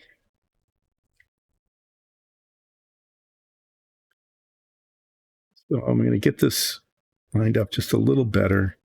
And then I'm just going to hold it in place here and hope that the cement, the contact cement grabs. And then I'm going to set it down. Hopefully it'll stay together.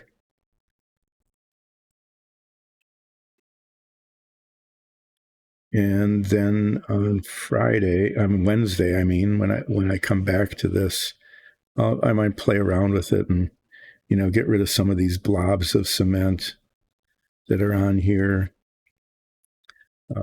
Try to smooth things out a little bit. What this is going to end up looking like it's going to end up looking like it was welded, and that the welding seams were not like ground down and polished. That's how it's going to end up looking, which may be how it originally was. I mean, for all I know, they just sort of welded this thing together and hoped that it stuck, right?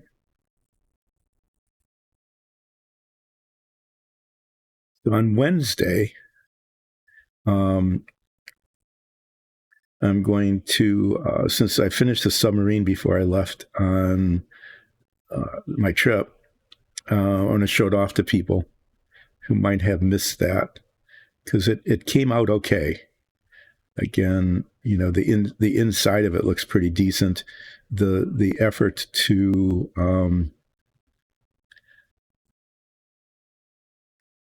paint the hull turned out all right. It looks okay.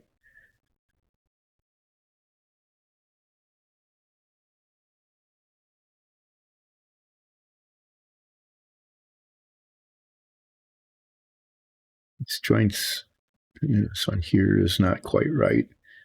I'm not sure. Like I said, I might just end up putting in some of these where it's not really connected very well. I might end up with little tiny bits of model cement just to consolidate them, like this one up here. Okay, there's enough flexibility left that I can do that, and it can kind of fill in a little bit. I might make an effort.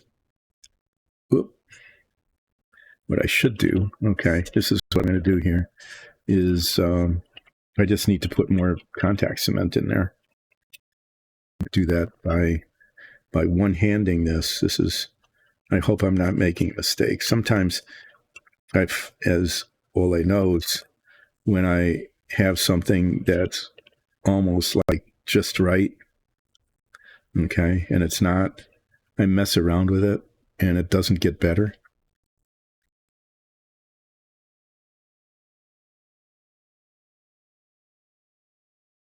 Hoping that's not the case here.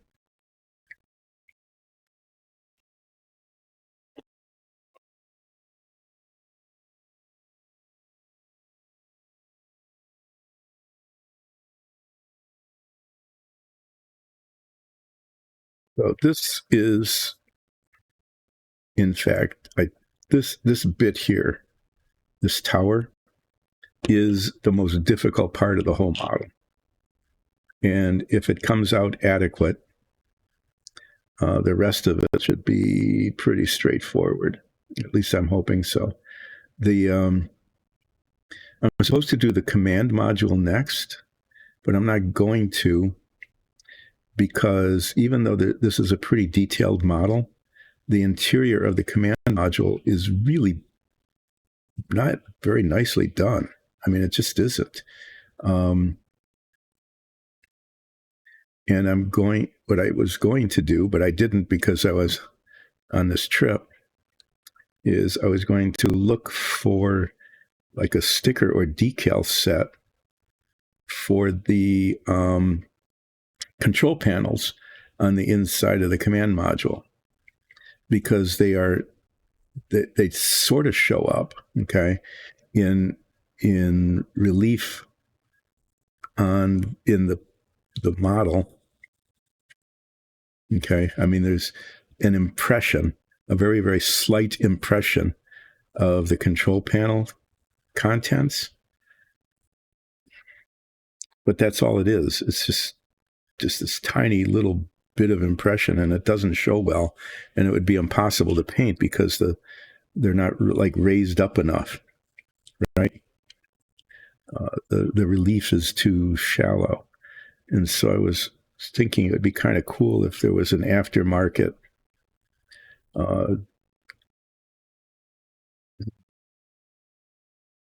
panel decal, maybe, or even a template of some sort that I could use. So I'm going to do the service module next. It doesn't really matter which order, but yeah, this is another one where I should just put a little bit more contact cement in that area. It's not adhering very well. So I just need to get it in there. This is also a spot where I suppose, theoretically at least, I could use model cement at a later date, like Wednesday or something, to, the loose joints could be, if it's like 85% adhering, right? And there's a loose joint somewhere, I could just put a little bit of model cement in because everything else is configured correctly.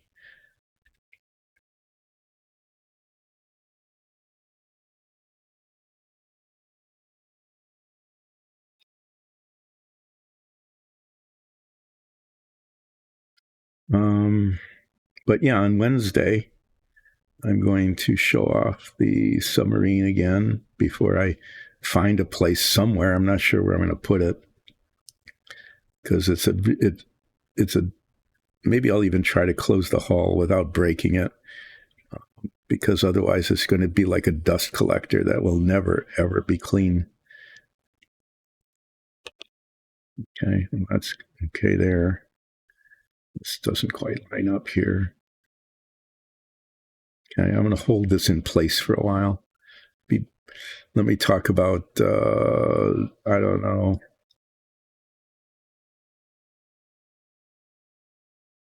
Westerns.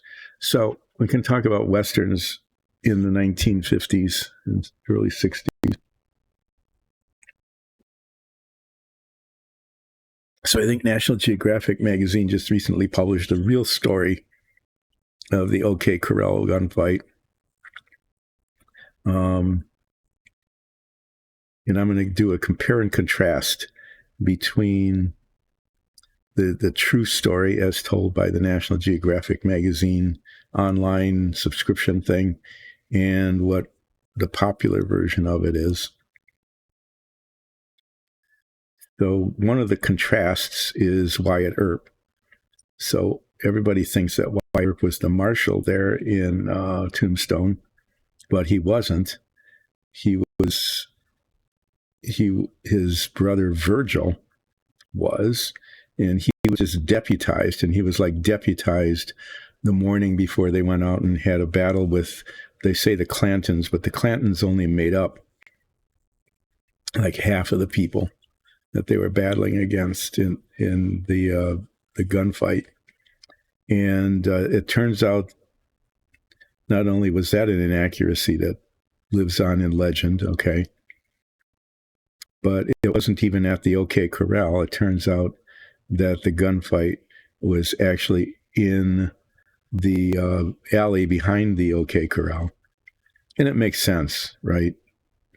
I mean, being OK Corral is a fun thing to say and all, but it makes more sense that it would just be taking place in a dusty alley behind it. So that was another inaccuracy that they corrected.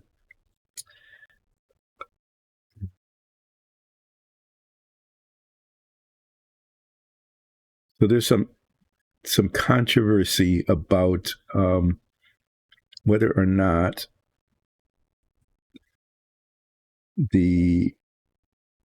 I'll call them the Clantons, but the not Earps, okay, the not Earpstock holiday crew, whether or not they were actually armed. There's some conversation that because firearms were not allowed in Tombstone, that they actually had to give up their firearms and that they were simply ambushed, okay, which is why they got killed and the Earps didn't. So there's that.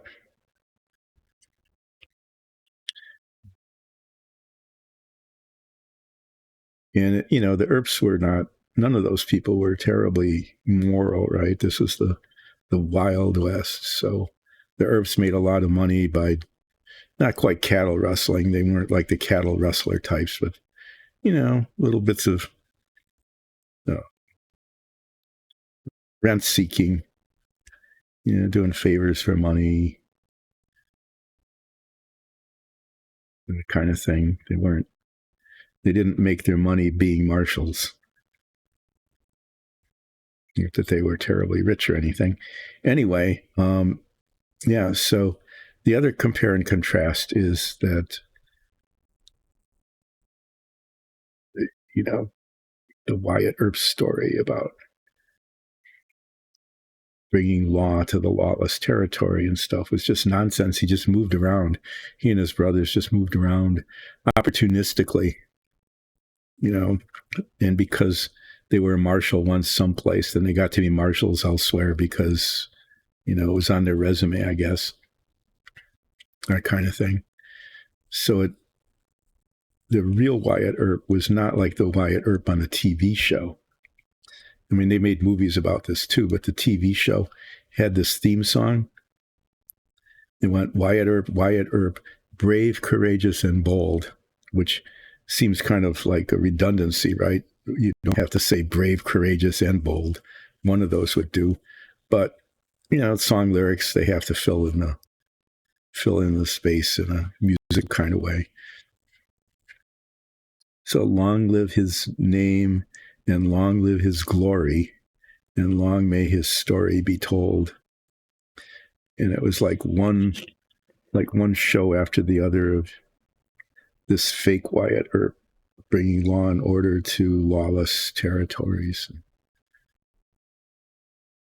acting like he was the marshal of Tombstone.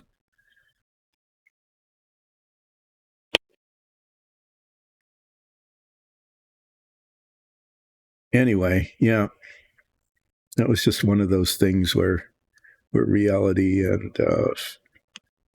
1960s television just did not match. So I thought I'd go on and talk about that while I was attempting to hold this piece together, while the contact cement sort of did its job. It is getting to the point now where I'm just going to have to give up and live with what I've got. And then come back on Wednesday and do some cleaning up and maybe a little bit of readjusting, maybe a little bit of re-cementing, where the parts maybe are not exactly where I want them to be. Like this one just is not settling in.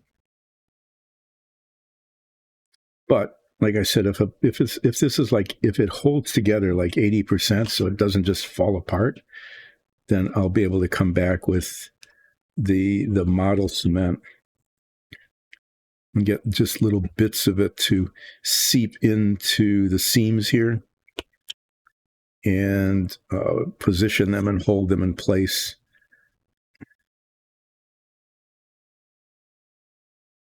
Nope, that wasn't good. That came out of that hole. No, don't come apart. No.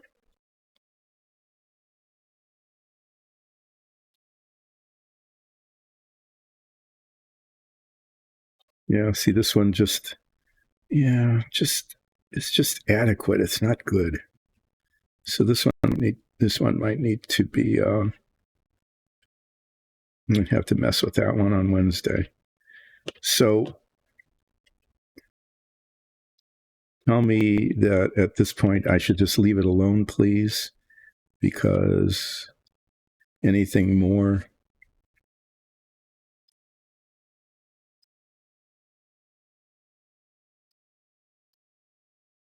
messing around with it, anything more is just going to cause damage.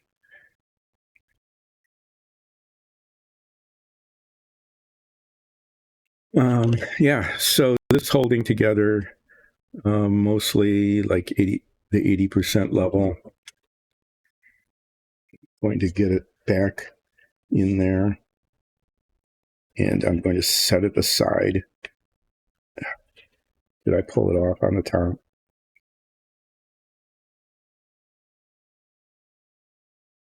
Yeah, it has to hold there. That has to be there because this comes off later before it's re-cemented. I am going to put it there because I'm just not going to mess with that. Okay. Whew. Wow. That was a thing. Now, there it is. I mean, I'm not going to show it to you from different angles because I don't want to take a chance with it, but I'll come back to this on Wednesday. And because the contact cement still has some flexibility, I'll be able to find some of the joints that maybe have come loose, and I'll be able to cement those with a stronger adhesive, the model cement.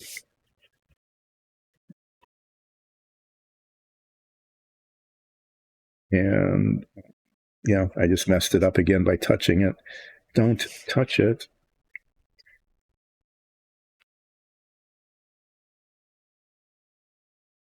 Okay, just leave it alone. Deal with it later. Don't mess it up. Yeah. How many times have I learned that lesson? Just one more thing. This will make it better. On and on and on, and then it doesn't. Well, thanks for joining in, and I hope to see you on Wednesday, where I hopefully will finish this and make it look good. And yeah, maybe between now and then I might even prime this to see how that looks. If not, we'll keep messing around with this and maybe start working on the service module in the intro.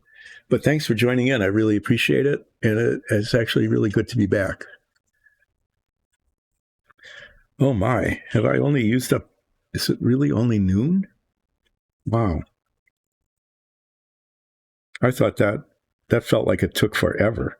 I mean, seriously, it felt like that took like an hour.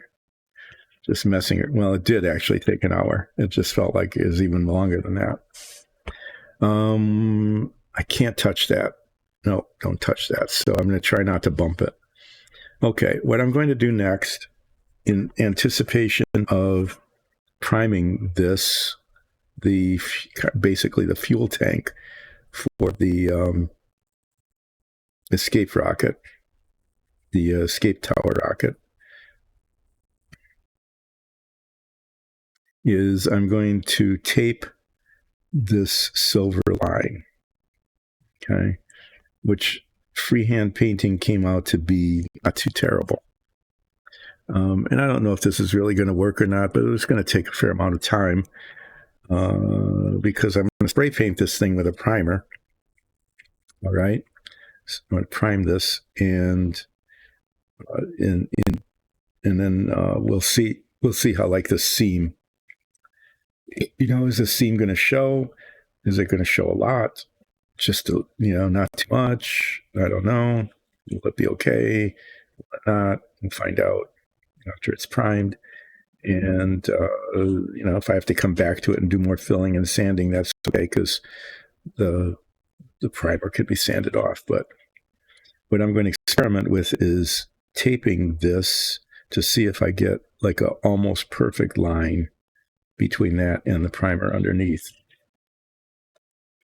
And this is going to be I don't know how this is going to go. This tape is sort of sticky and not sticky. It'll stick to the wrong things. Might not work at all. Let's find out.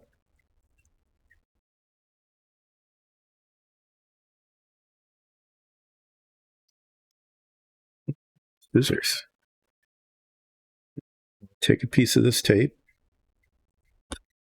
Okay. Part that was folded over. The idea with masking tape is that you're supposed to get like these beautiful straight lines, right? Really nice, clean lines that you can't get by just hand painting it. Of course, that requires the tape to go on in the right place, which that didn't.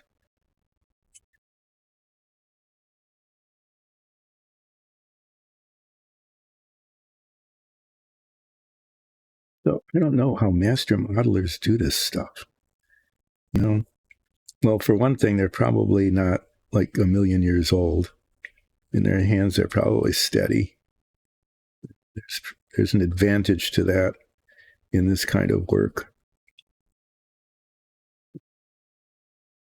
So their hands are probably steady, and I'm guessing they can see. The people who are really good at modeling, good hands and decent eyesight, right? Is probably that.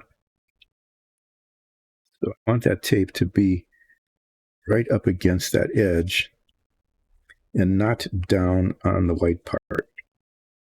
Okay, just the silver part. And that might be that. I mean, I might have accomplished that there. We'll find out after it's spray painted, right? Clip this off here. Try to anyway, because that's in the way. Because it angles down. They probably have like better scissors.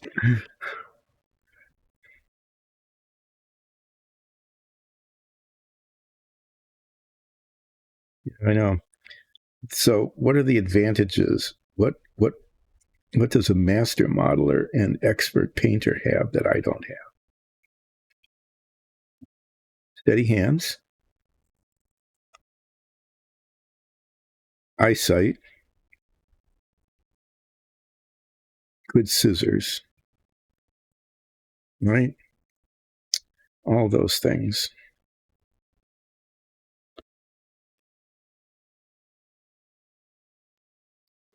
Get a piece of tape off.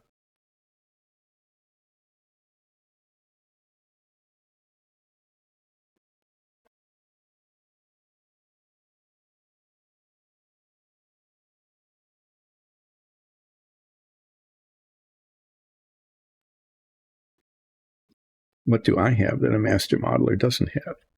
I have a Dice and Dungeons branded mug.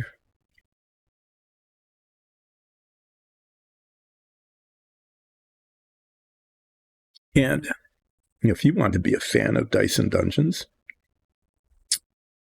be sure to catch our Dungeons and Dragons show, which streams on Twitch with a live chat 3 Sundays a month. You should do that. It's an amazing Dungeons and Dragons show. I would say it is as good as or better than any other Dungeons and Dragons show that you might have seen, including the professional ones. And we'd like to be professional too. And we could be professional if we made money. And we could make money if you went to patreon.com/dice and dungeons and became a patron. That was my plug. Do that. It would be a really cool thing to do. You know, you could become a follower. You could become a sponsor, or you could become a patron.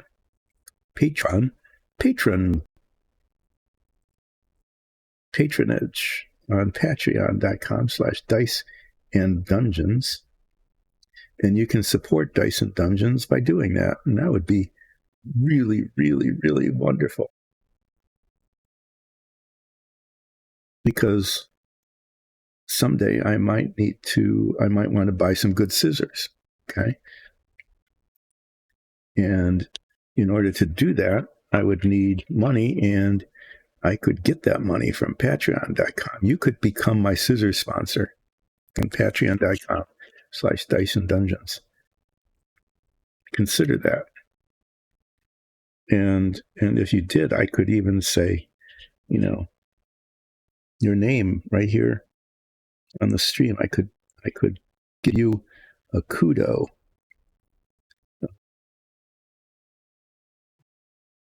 Credit, whatever. The thing that happens when somebody sponsors, they get named, and you could be my scissors sponsor. Okay, well, that was kind of lame and all of that, but hey, what we're trying to do is provide you with the opportunity to watch a not expert painter and a not expert modeler try to do painting and modeling. At the same time, talking about their Dungeons and Dragons show, which is amazing. And occasionally going off onto a ramble about 1960s television, like I did about Wyatt Earp, where the 1960s television show was a lie. I mean, it wasn't a complete lie, because there really was a Wyatt Earp. Okay? So they didn't lie about Wyatt Earp's existence, but he was not brave, courageous, and bold. I mean, not really. He was just another one of those, Wild West guys going out there making a living by, whatever means necessary. I definitely need a scissors sponsor them. This looks like a really good set of scissors, right? It's got a point, nice pointy things, but it's supposed to snip at the point. It doesn't even snip in the middle. You'd almost be better off with a pair of like those little safety scissors they give kids in kindergarten.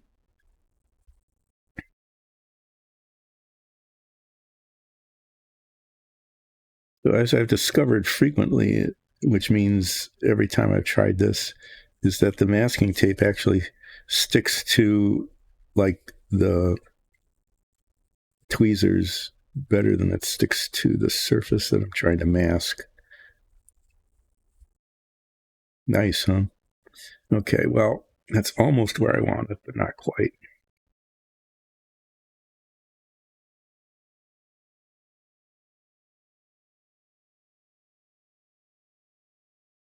Didn't go down far enough on the painted surface.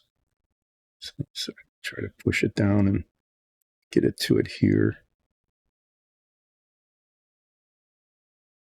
I'm not sure if this is a really good way to do this or not, because it's taking me like 10 times longer to put this masking tape on over the little thing that I painted. And I painted it pretty well, actually. It doesn't look too bad. So, whether this line ends up looking better with the masking tape on it than it did just from me painting it. I don't know. But it's something I want to try because I want that to look good. And this might make it look better than just the painting that I did. I don't know.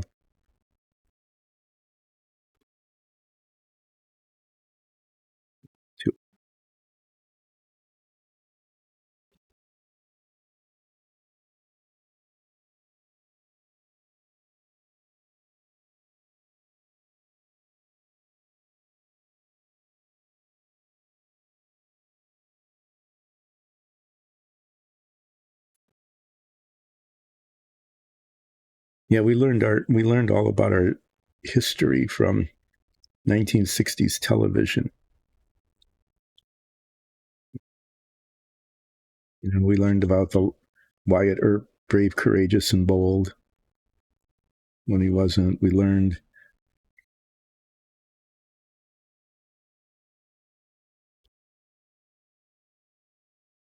about all sorts of like racist Indian stuff. You know, started. It's like back then there was no such thing that we knew of growing up as kids as Native Americans or indigenous populations or anything. It was Indians, but you really couldn't say Indians even, you know, had to shorten it and kind of call it Injuns. That was just the kind of stuff we did. Pretty amazing times, really, that people who are younger don't, I mean, it's hard to really believe that that was the case, right? And it was just the way it was. If you watch any old movies, like John Wayne movies or something from that period of time, the overt racism regarding the indigenous population, Native American population was, I mean, unbelievable. Just, I mean, really unbelievable.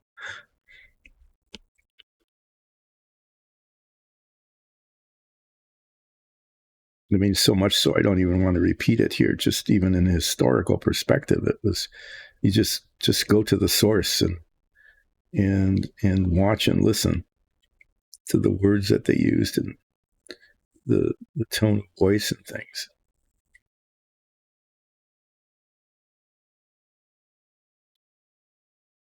Truly an incredible time.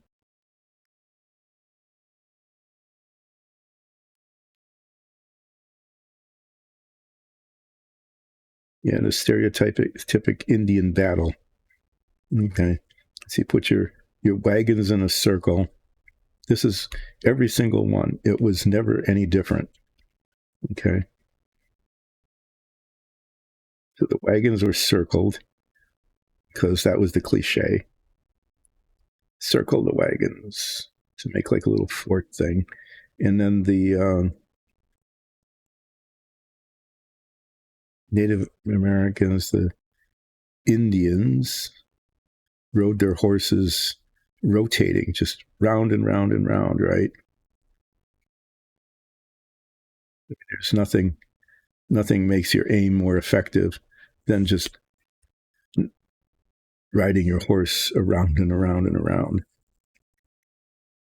Whooping the whole time. There had to be whooping, you know, otherwise you didn't know that you were being attacked by the indigenous population that you were forcibly removing from their land. We didn't talk about that. Yeah, so there was always this rotation around and around, firing rifles, apparently mostly just into the air, you know, because when you're riding around in circles like that, I mean, what else could you do? You know, the brave settlers who were hiding in their wagon circle.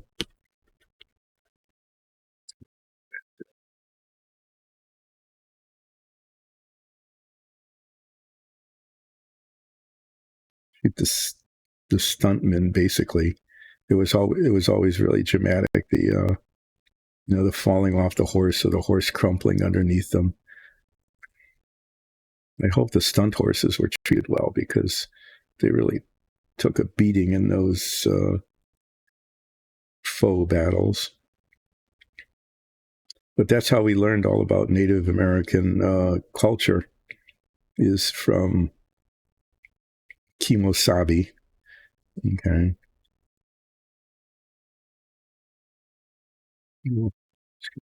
And uh, what Cochise. He was a good Indian. That was the other kind of thing we talked about.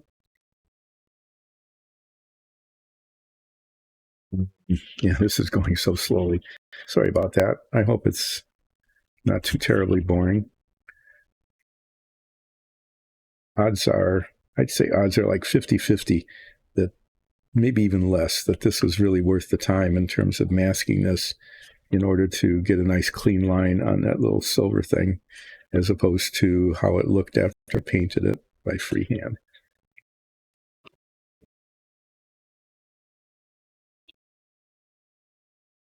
Well, I get to talk about 1960s stereotype television and movies.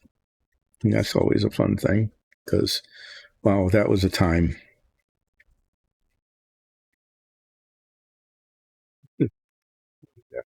Just put that on.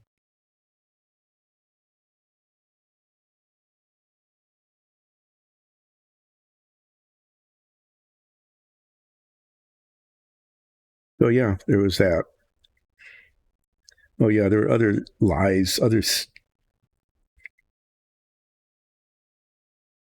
Okay, well, there was tape on there and now there's not. Nice. So I'm spending an hour taping this to try to get a nice straight line where I already have a nice straight line before I put primer on it, right? And the stuff comes off after I put it on anyway. Nice. So this is actually not going that well. The assembly of the lattice work, of the escape tower that I was dreading, actually turned out to go better than this taping is going, which is not going that well. So, I talked about Wyatt Earp. Oh yeah, another fallacy. The fallacy was, and I remember my dad saying that because my dad learned all of his Native American culture information from Westerns as well, which tells you how accurate that was, right? It was as the Indians rode around and around and around the circled wagons, constantly moving, firing their weapons because they had rifles at that time while they were moving so that there was no aiming involved. Okay. There was always one wearing a full war bonnet headdress.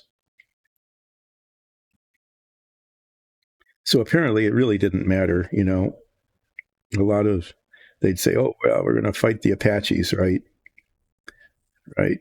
Because they were down more in the south. The wagon train was traveling the southern route. So they talk about, being attacked by the Apaches. And of course, all of the non-native actors, because they wouldn't have like portrayal by native people. But the point is, they'd say, well, we're being attacked by the vicious Apaches. You had to be that, right? You had to use adjectives like that. And they're all wearing Plains Indian regalia, including a full war bonnet headdress, which, just.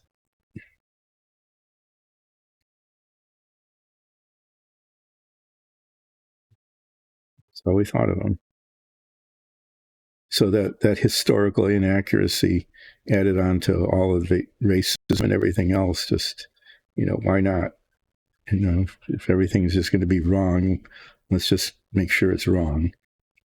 Anyway, Yeah, so the great myth was that besides fighting Apaches dressed as Plains Indians, um, is if you get their chief, they'll stop the attack. I remember my dad saying that as though it were a fact, like he knew that. Yeah. And of course, the chief was wearing a full Plains Indian eagle feather headdress so that the TV audience wouldn't be confused. Right. You had to make everything really obvious and inaccurate. And if you're going to be inaccurate, you might as well be obvious about it. So, yeah.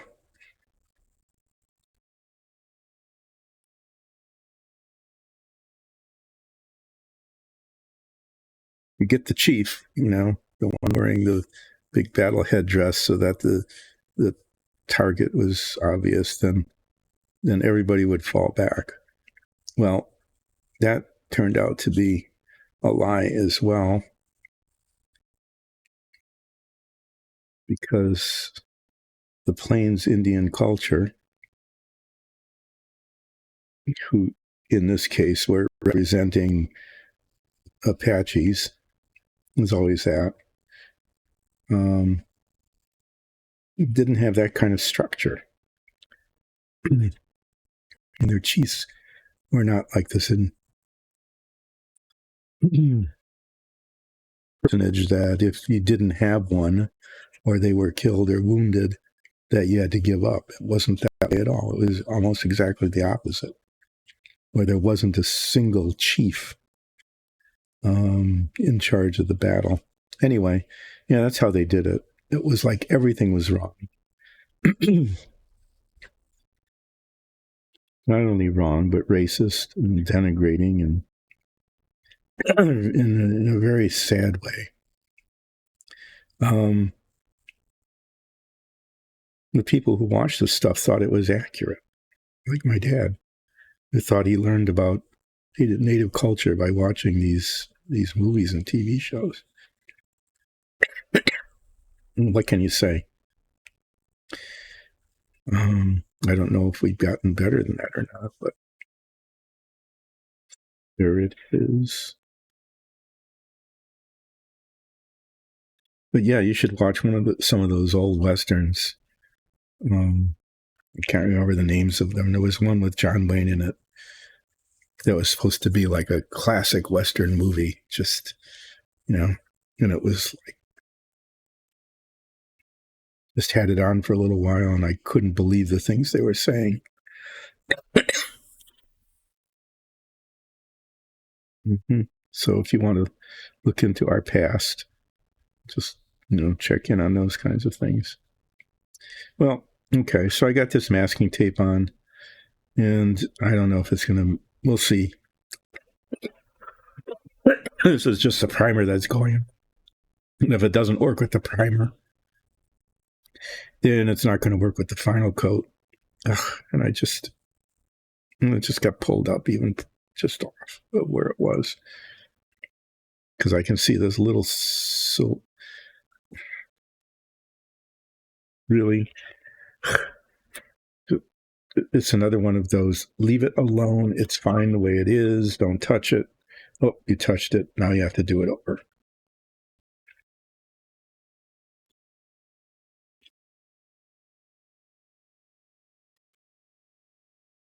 So in some ways, it actually got worse later on as we became enlightened, and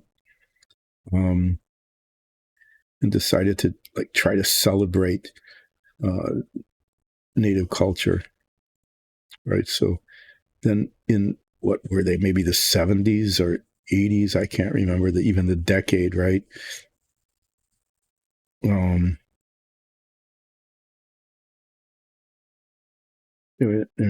We're trying to compensate for some of the really awful racism of the 50s and 60s by coming out with movies that would celebrate native culture. So what did we come up with? We came up with Dancing with Wolves and Little Big Man, right? So what were wrong? What was obviously, obviously hideously wrong with those movies is you couldn't do anything to celebrate Native culture without having some white guy, right? See, it to have Dustin Hoffman, Kevin Costner. Why do I even remember those actors who was in those movies? I don't know. Sometimes I remember things that it makes no sense I would remember, and then can't remember things that I should. But that's what happens when you get older. Anyway, yeah. So, oh yeah, let's have enlightened movies. You know, that aren't really horribly racist in their language and portrayal. But you can't do that with just having a movie with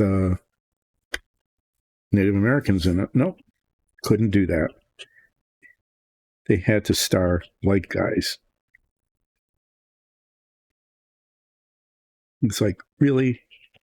You're really missing the point. You're trying to make the point and you miss the point. So looking back at it, I have to say that, the overt racism and stereotypes and horrible language and everything that was just typical of the Western genre in the 50s and 60s didn't improve, trying to make amends by doing movies like Dances with Wolves. Didn't make it better when you had to have some white guy be the center of the story. Just saying. That's my editorial. And then I think we just gave up. I don't know if this, didn't get better after that. How are we doing? Boy, the time is just creeping by today. I have to say that. It's not like I'm accomplishing a lot quickly because I'm going very slowly and deliberately and kind of fail.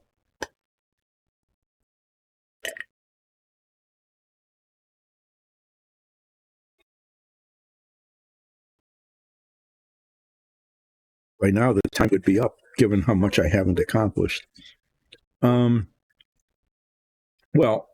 let's see. I'm at the point now where this just needs to set for a good long time and it's really in the way of doing anything else. So what am I going to do about that? I'm going to very carefully pick this up and put it aside. Good. I didn't drop it. I didn't break it. I'm going to move this down. I'm going to clean this up and get these out of here because they're not of any use anymore.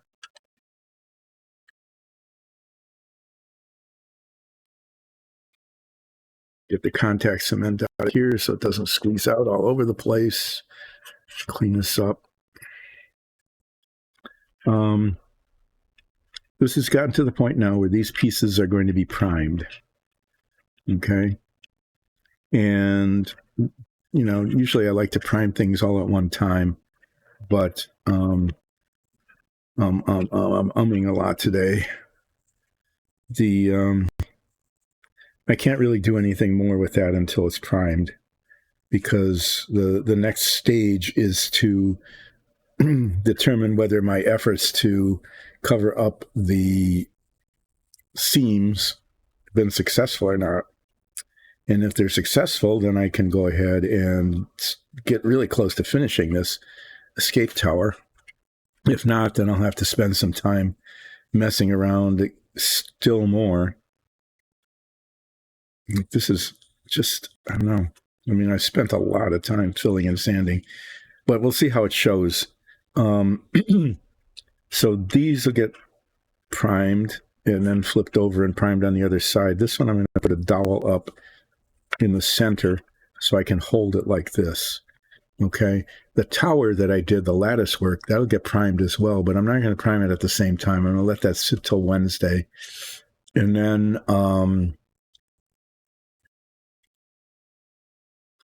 I am going to um, prime the lattice and the cone.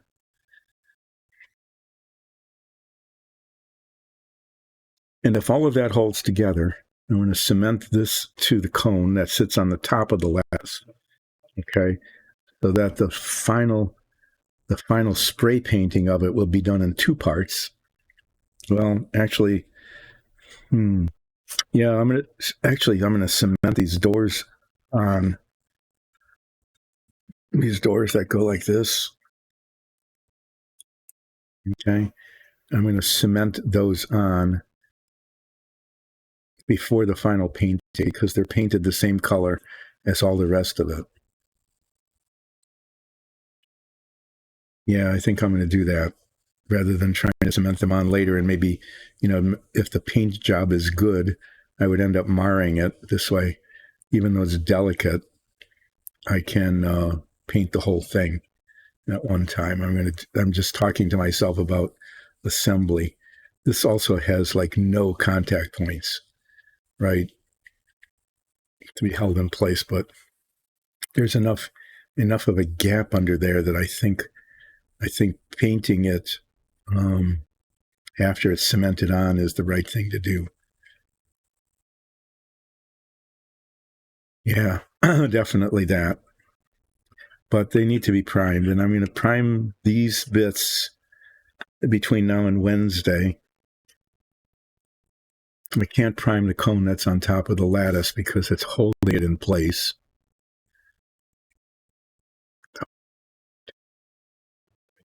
Still attached correctly. Yeah. Then just to let you know how this works, the cone on top of the lattice you just saw gets and put it on here, and I'm going to put that on before I do the final painting. So that's all painted at one time. Okay. The cone gets cemented to the top of the I call it the lattice. It's trellis, whatever it is. That gets cemented on top, but I'm not going to do that except as the very last part because these engine parts that I can show you that I painted earlier, these engine parts get cemented onto the inside of the cone, and I don't want to do that until after it's painted. A decision I need to make about that is what color to paint the inside of the cone, and the color chart really doesn't give a very good description of that. I could paint it just the same white as everything else. That would be by far the easiest thing to do. And maybe that's just what I'll do. It most likely, well, I don't know. It's not like an inside of a panel, right? The insides of some of the panels, I don't know if I'm going to pull the box over or not, are like the primer you put on an airplane. It's kind of this olive green kind of color. But without any really good picture of the inside of the escape hatch cone, I'll take a look at the box top. Without any real guidance, what I'm talking about is the inside here, the inside of that, where these rocket nozzles go. Because I could paint it like gray or something, but then the whole edge, I don't know, I might just get lazy and just paint the whole thing, the inside and out, the pearlescent white.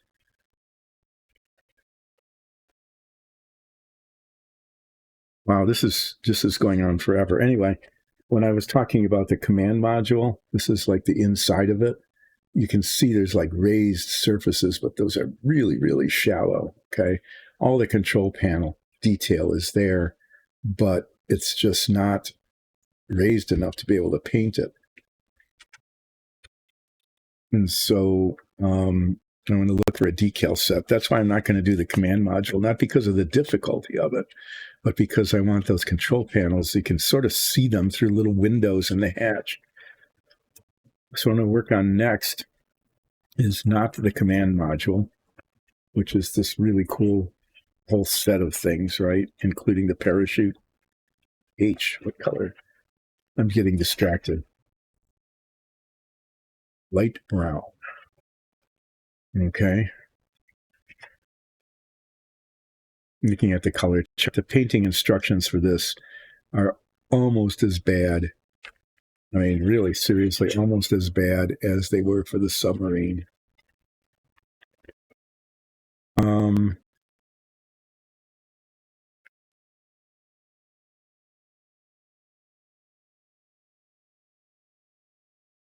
I'm going to start working on the service module. Okay. The service module has all sorts of components inside that can be painted different colors. There's just a couple of places like this one tank here where there's seams that need to be put together and very, carefully sanded and stuff. And the rocket nozzle for the main rocket engine that goes on the back here. But the service module looks like it'd be a lot of. I think that's going to be fun to do compared to this one anyway. F. I have to see if I can get the right color paint. F is supposed to be gold.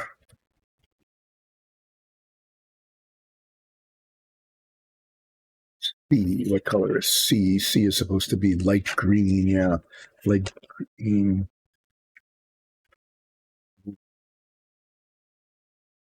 Oh, what's on the box top?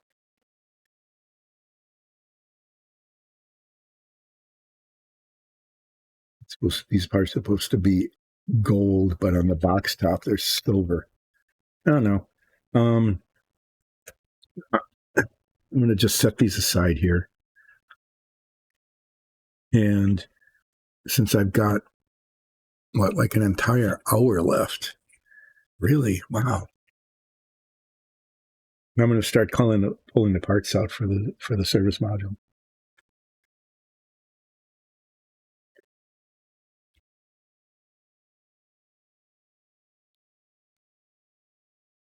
I'm going to do this.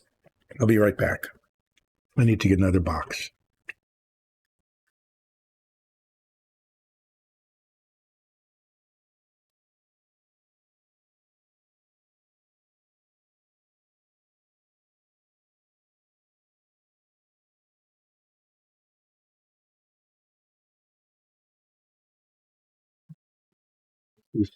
This is the model kit. I showed on the big camera. Okay.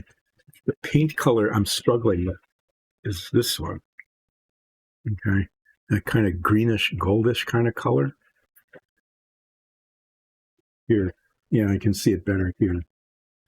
There it is. This color here.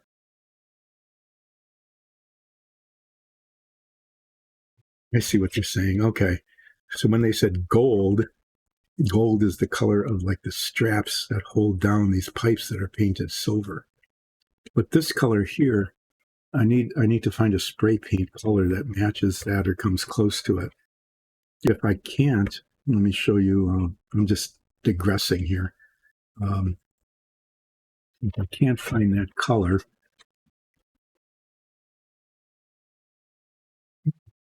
yeah, this is my color chart. I had to try to find a white to paint the outside. Is I might end up using this kind of grayish color, which is kind of a nice color. It isn't that greenish color, but it's the best I've got. I'm going to paint the whole outside of it this white. This is too yellow. That's way too dark. But that might do. Anyway, I need to find paint color.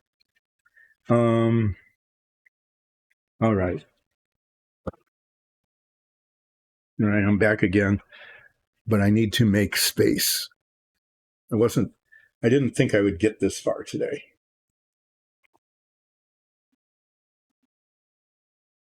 In fact, I was thinking that I'd probably have an unmitigated disaster trying to put together that scaffolding trellis part of the escape tower.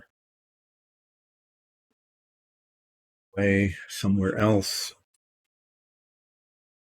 And I'm going to use this tray for the parts, so I'm going to use this box here to put these bits that are going to be primed.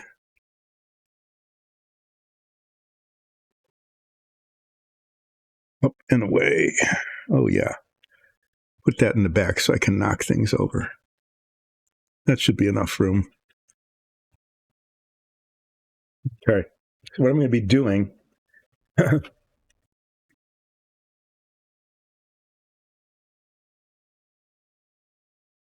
is I'm going to be opening this box, which is like way too big to show in any kind of meaningful way. It's almost as long as the submarine box, but wider. So it's really, really a pain to use. Is what I want to try to find are these parts for the service module. This could be quite an adventure because the a lot of parts fell off the trees. There it is. This is gold foil, actual cool gold foil for the lunar excursion module.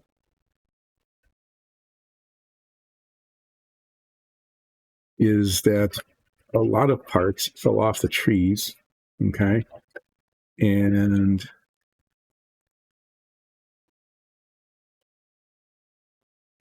these little containers, which means that they're not numbered and have to be identified by shape.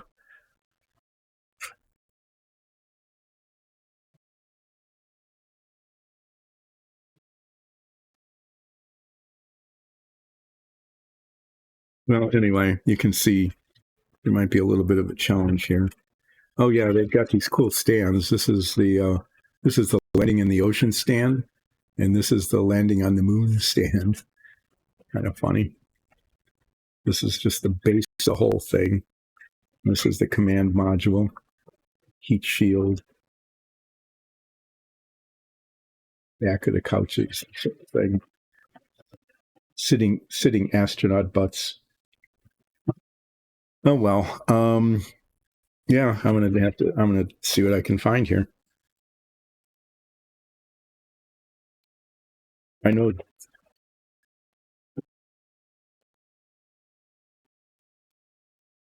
this is like the outside of one of these parts, one of these two parts. This is the other one of those two parts. These are for the lem. There's a little face of the lem. I know fishing around for parts isn't much fun to watch, is it? No. Okay. So I know I'm going to need these later, and if I get them out of the box, if I can get them out of the box, then they won't be in the way. This tree has nothing on it anymore. And just break this off and get rid of it. Set this up here.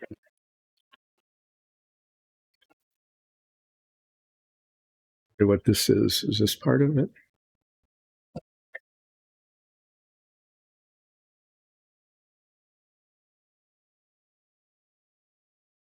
What part that is?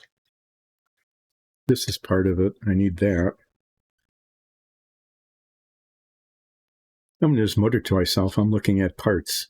This is part of the service module, obviously the outside of it. I don't know what this is. This is the Revel ink. They stamped it on here. I hope that doesn't show. Part number. I should get a magnifying glass out here. 68. We'll just flip through here and see where that. Oh, I see. Maybe. No. I have no idea where this goes so far. It doesn't match me.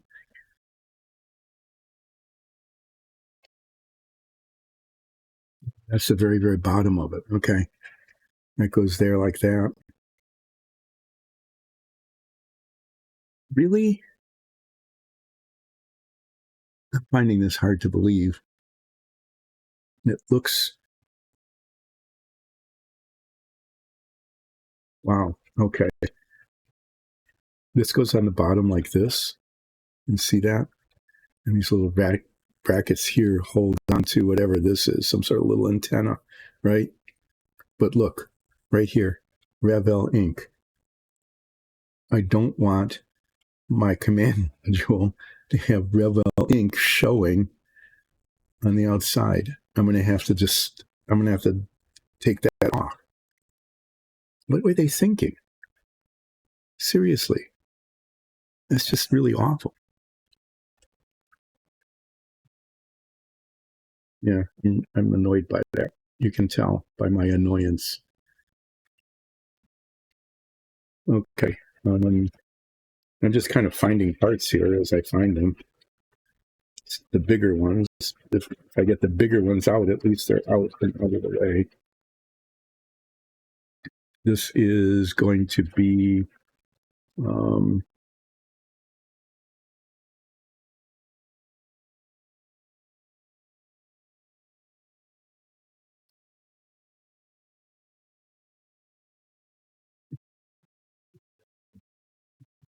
the bottom of this, and then there's a lot of detail on the other side that they don't really show you. But this goes here. Circle. Oh, wow. Yeah. This is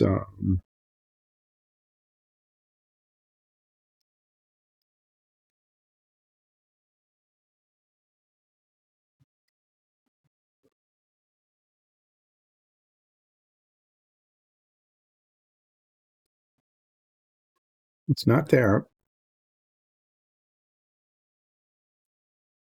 That this? That's the bottom? Well, yeah, that's the top. Okay. Because it's got the lines on it that need to be painted silver with gold straps across them. And this is the bottom. Lovely. And then there's this big part that's there. It's this one. So I've got lots of big parts here. Okay, here we are. We're getting somewhere. These are two halves of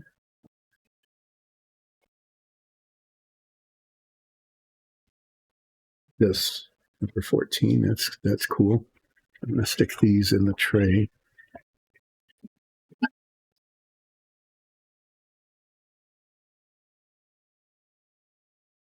This is this part back here.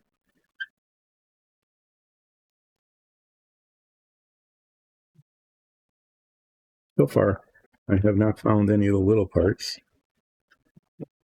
Here's half of the main rocket nozzle from the service module, conveniently fallen off of the trees.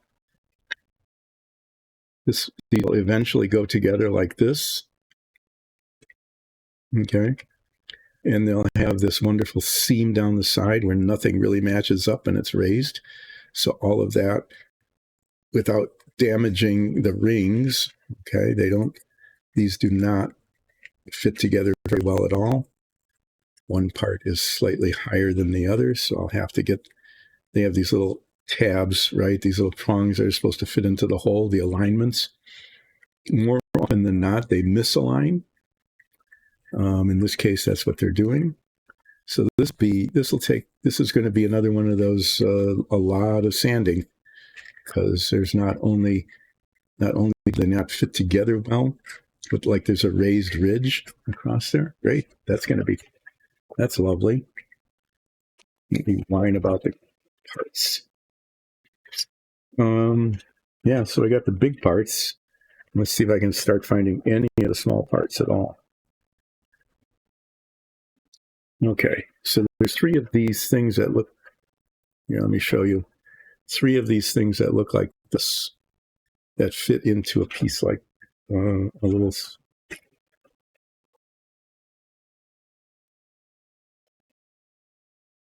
Searching through here to see if there's anything like that.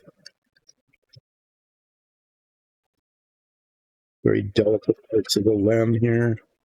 And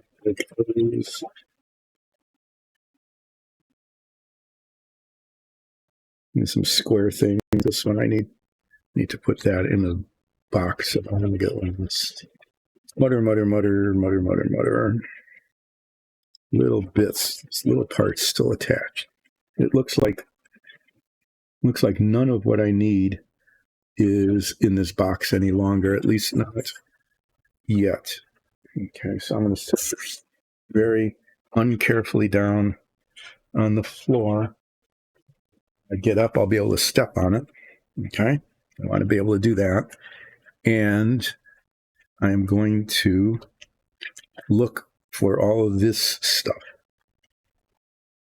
So there's a couple of wedges, then there's like gyroscopes.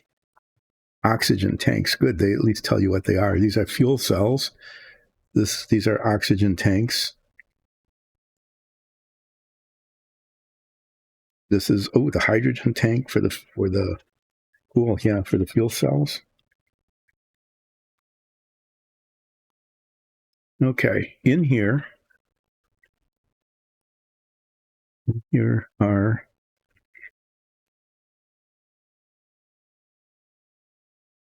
look to be these things.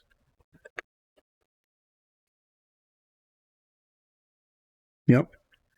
They don't look exactly like they look on the picture. They're not flared out quite as much.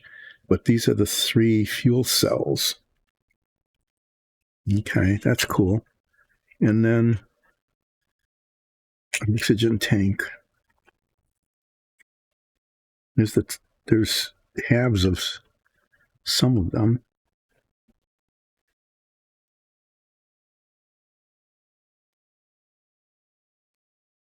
These are the 2 tops.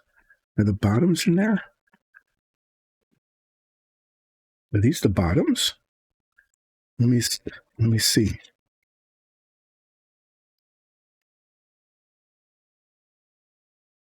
Yeah, maybe they are. Mm-hmm. Yeah, they're not numbered, but they kind of fit. So there should be 2 of these.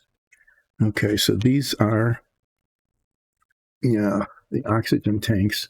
Let me move the camera over a little more so you can see me fiddling with parts. Okay, so I have successfully found these 3 fuel cell things here, and the tops and bottoms of 2 oxygen tanks. Cool. And there's this round, anyway, it's not in here.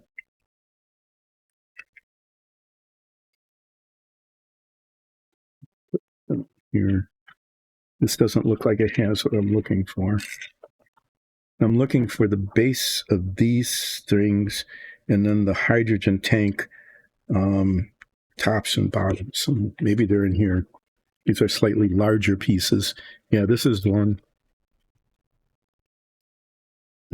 This is one. This is this piece. That is either the top or the bottom of the hydrogen tank. I'm not sure which. This is,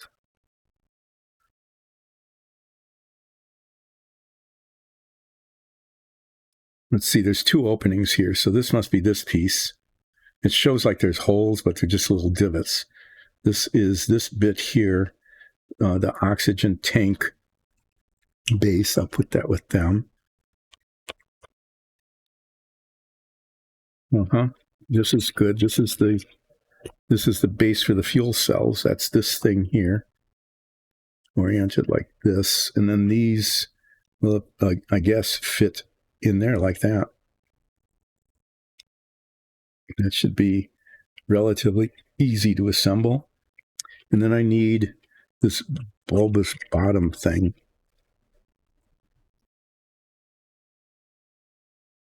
This looks like the LEM. This looks like the LEM descent stage.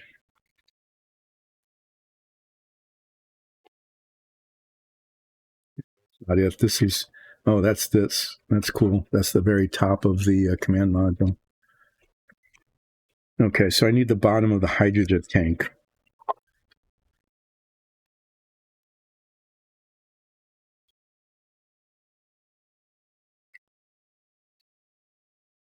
Not in there.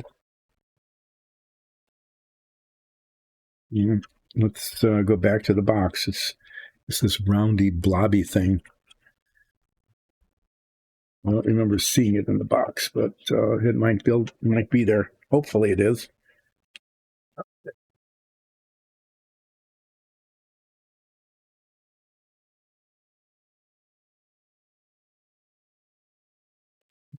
Piece of an astronaut. We'll put this is a piece of the standing up astronaut with the moon back pocket on it here. That's the thing there. And there's other stuff on this tree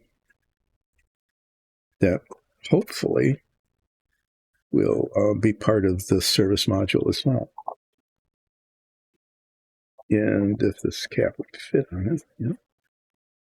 There we go.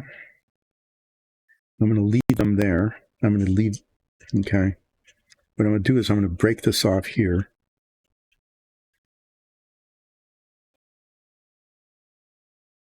There. This part I'm going to take off.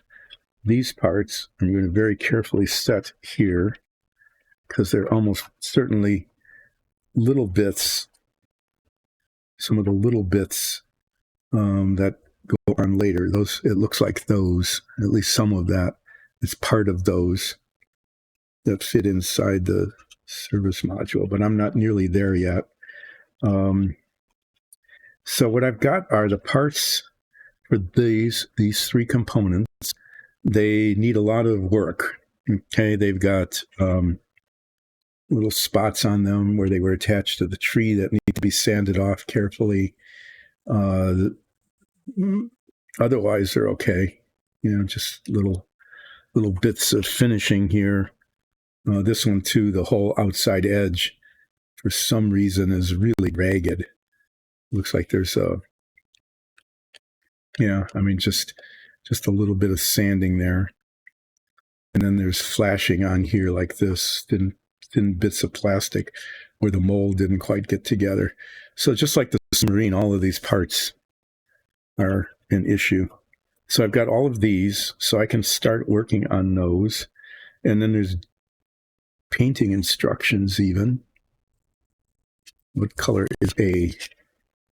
A is metallic gray. That's cool. I've got lots of metallic grays.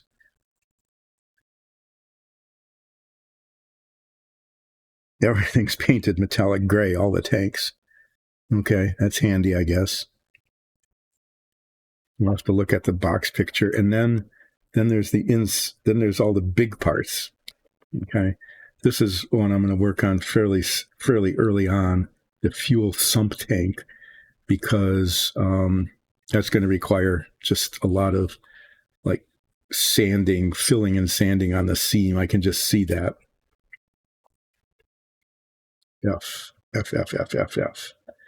Color is F. Gold. Okay.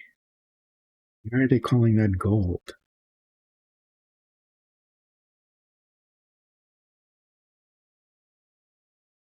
This whole panel, the whole inside of the panel, they say should be painted gold. I'm not really understanding that. I'll have to look at the box top picture and see what they're trying to say with that color. I'm not anywhere close to painting that yet, but I want to when I get there. So I'm going to be working on these three bits here that end up fitting inside of the service module, and including the tank. Okay, they give no direction at all about what color to paint the fuel sump tank. Really, just none.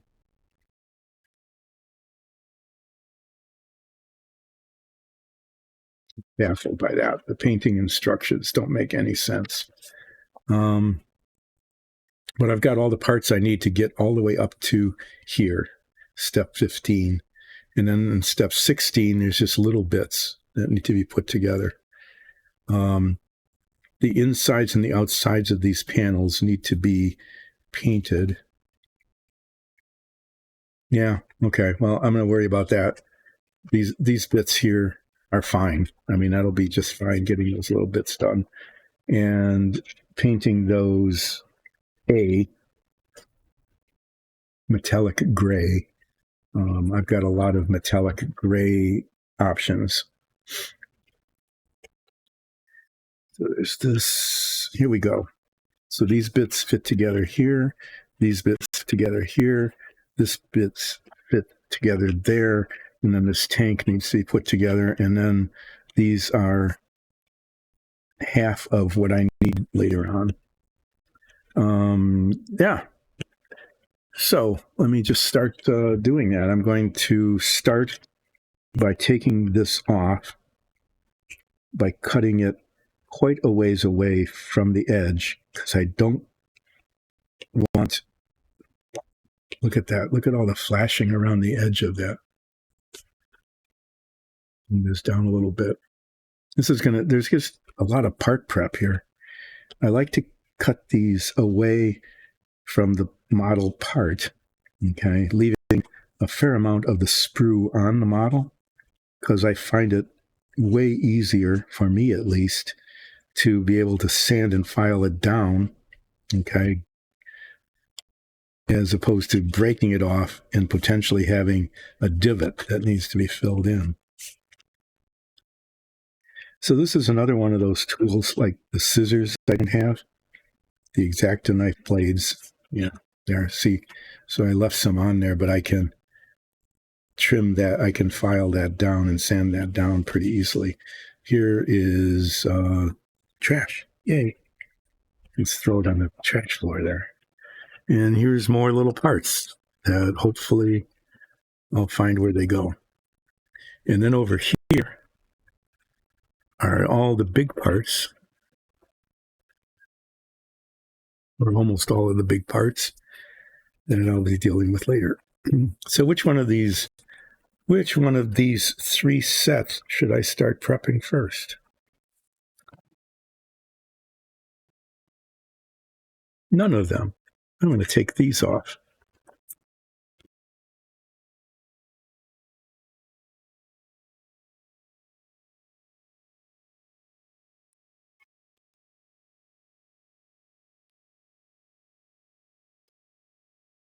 And what I'm not doing is I'm not looking at the box top for the paint color yet. Okay, hopefully that'll be okay. It broke off a little bit too close to the part. There, I've got trash. So let's see how badly these fit. Not going to be good. Does it matter? Yeah, it looks like they're set up so that you can tell the top from the bottom. It's pretty symmetric. All right, I can say with great certainty that you don't really fit well. Okay, and I run my finger across that. This part is a little higher, yeah, so that when it comes to alignment, they're not very well aligned. So what's going to happen here is I'm going to cement these together and get them as aligned as I can. Okay, but you can just see that there's going to be a gap there. Even after I get these off and it fits a little better, that these parts,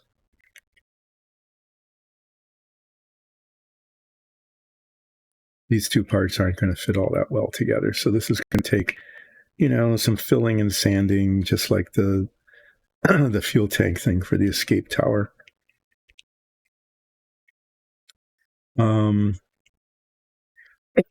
The rocket motor will be the same when I get to that. Well, accomplish something. Let me accomplish something.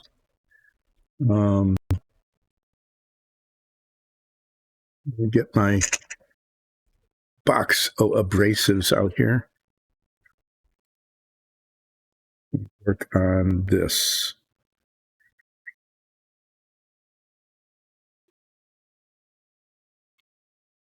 Looks like there aren't really any tabs on there. I think I can take a file, because this is just an edge. Be a little quicker to take a file and just file down the rough spots. And then I can run a little bit of sandpaper, of really fine grained sandpaper along the edge to kind of polish it. But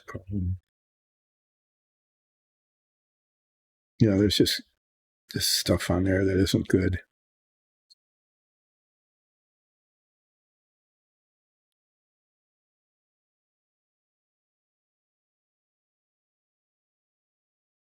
The edge actually ends up showing once this is inserted. So I want it to look pretty nice.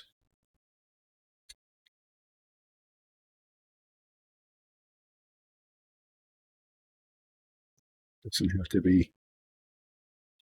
It's not like a seam. Okay, it's just an edge. So what can I use? What should I use to polish it? This stuff works pretty well.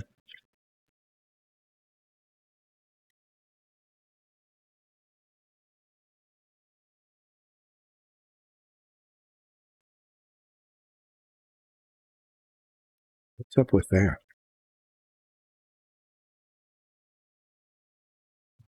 Sure.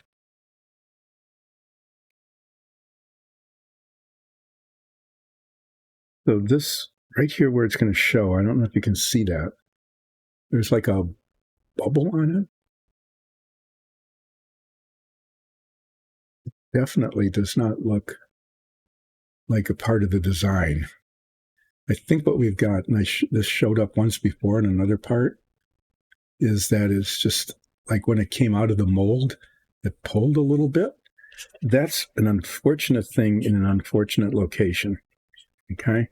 Because this is going to be the outside edge and it's going to show, and that flaw is going to be a real flaw. I mean, a serious flaw. What I need to do, there's a lot of it, is I'm going to gently file it down, and then there's going to just have to be a lot of polishing. But that's obviously, that's the kind of thing that would just be, that wouldn't get through quality control on a real thing. I'm glad I saw it now, not when I was painting it. But I want to be careful taking it down. And then this is going to leave like little marks on it. This whole thing needs to be really shiny and flawless.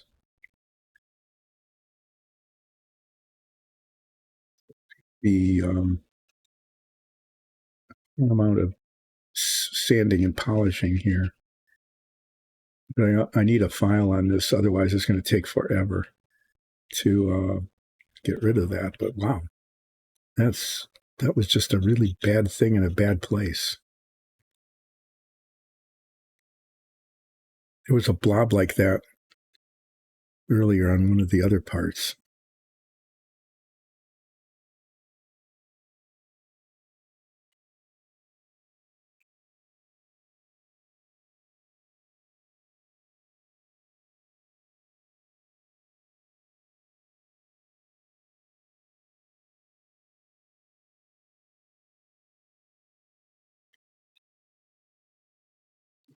Yeah, I know you try to keep it on camera. The ring light actually helps here. Gives me enough light to see what's going on. And I can kind of see it slowly disappearing.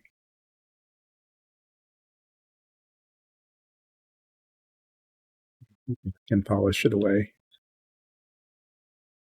I mean, but if you're going to have a major mold flaw like that, that is not the place to do it. I have to say that was very, very poorly done. This is why building a model takes forever. I guess a master modeler would actually do this too, right? They'd take this part and say, that really sucks. And maybe they just buy another model if they had one to try to find a part that didn't suck. But otherwise, it's this, just very slowly and carefully getting rid of the flaw.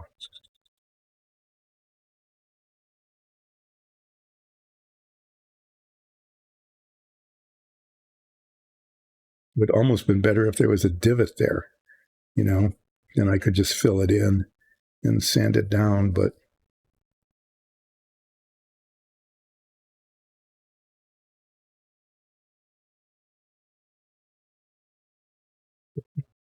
anyway, yeah, I got to talk about Native American stereotypes in the television and movies in the 1950s and 60s, and they were terrible. And then they didn't get any better because the efforts of Hollywood to make amends ended up giving us white guys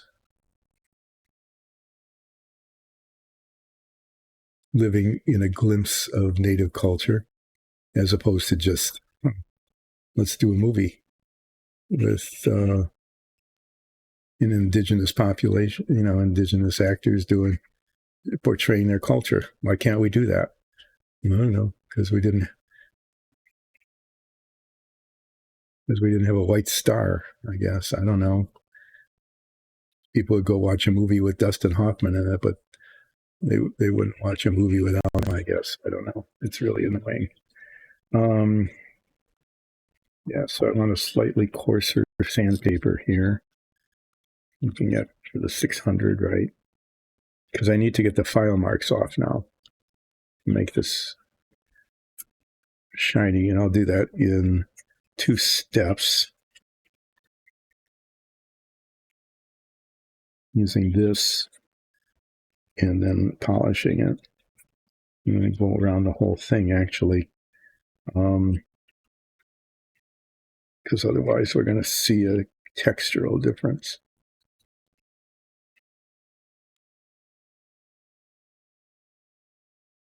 I got it pretty well. I don't really feel it.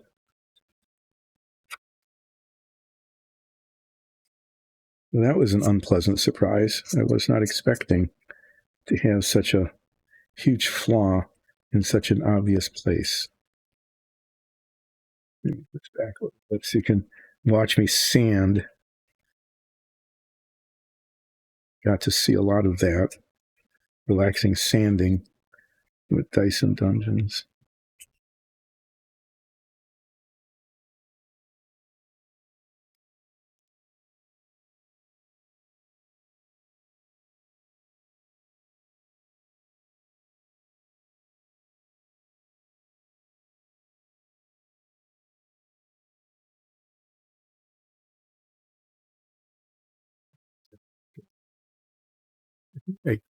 I'm not seeing any bulges or anything now.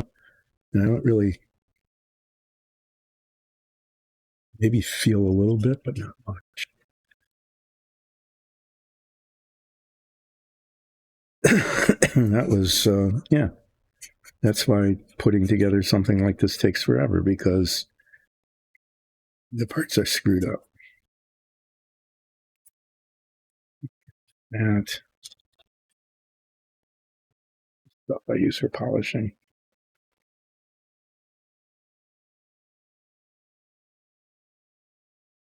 Leaving all sorts of parts. I've got one in here, 2000, 1000, I guess the 2000 one.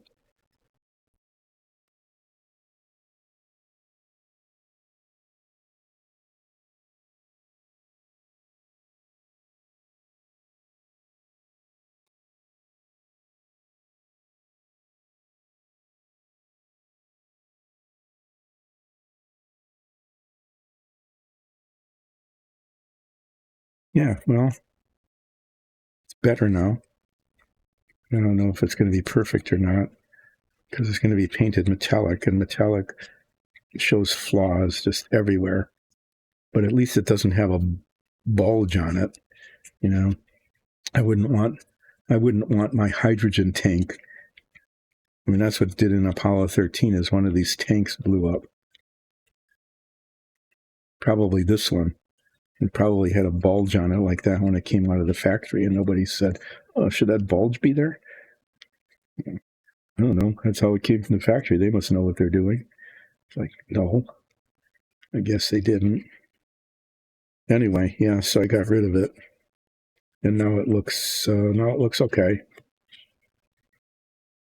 Feels most okay. I'm not picking up any of the huge blob on it that was there before. I'm not really seeing one. I'm not feeling one. Okay, well, yeah, you can do all sorts of things with files and sandpaper, I guess. So I'm kind of pleased at how this is turning out. Hopefully it will look okay when it's painted.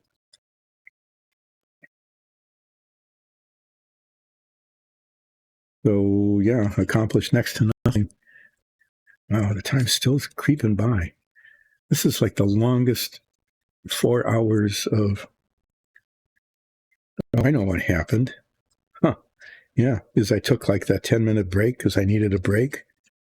And then I came back and I didn't take my customary, I'll be back in 20 or 30 minutes and then 45 minutes later. So I've basically put in an extra half hour of relaxing sanding and painting and complaining about the model kit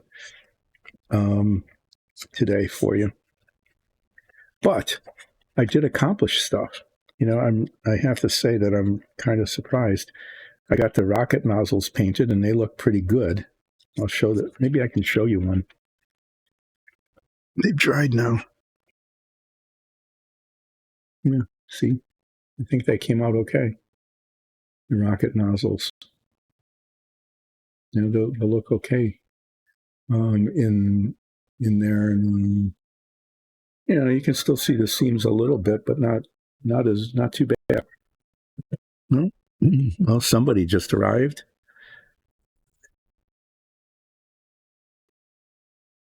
Well, yeah, the microphone is filtering out the dogs.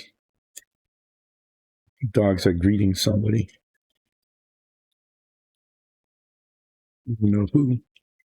Wasn't expecting anybody today. Okay. I think that's okay now. It seems to be polished okay. It doesn't see the flaw. There's a little color difference there, but it doesn't and feel anything. So it's just that. Okay, well then, there it is.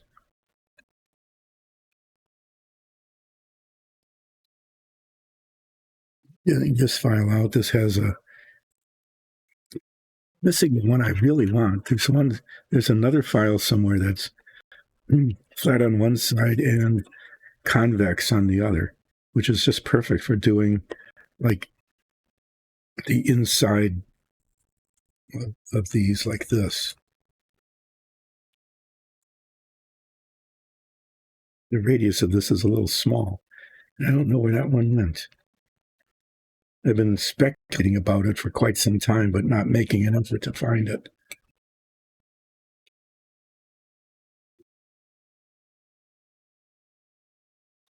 One day I need to make an effort to find it. Okay, now I need to make a decision about the bottom of this. And I think I already have. I'll show it to you in a second as soon as I finish this. Hi. They're all excited about something. Too bad you can't hear it. It's really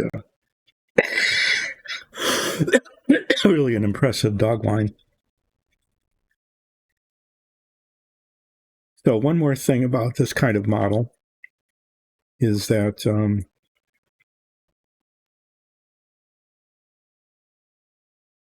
when they mold it, and this was true in the submarine over and over and over again, is you get these little circles like this,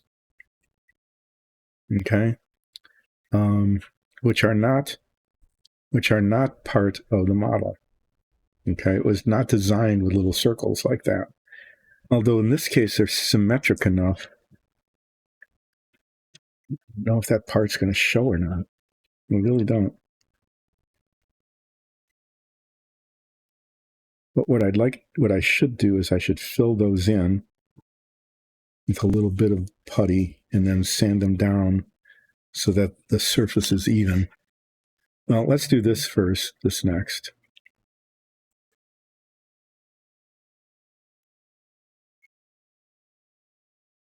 This has got, see all the flashing around the edge there, and then where it came off with the sprue. So this is filing this down, and then once it's really close to the surface, using sandpaper and finishing the job.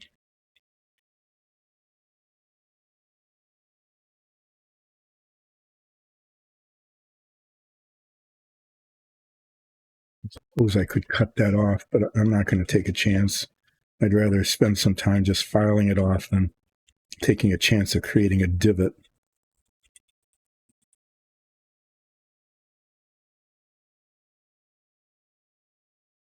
You see what, now let me finish one thing before getting distracted and moving on to the next.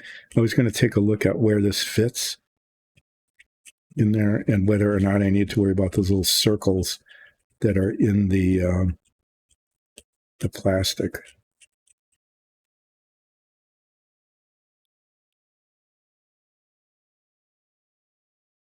I want to take a look at those to see that if I fill them and sand them, whether I'll be getting rid of any other kind of detail that should be on there.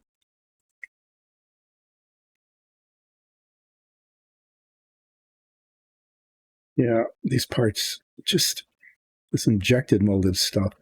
I don't know. When I was building models as a kid, I don't know if the build quality was any better. I rather doubt it because, you know, the submarine model I was working on were original kits from the 60s.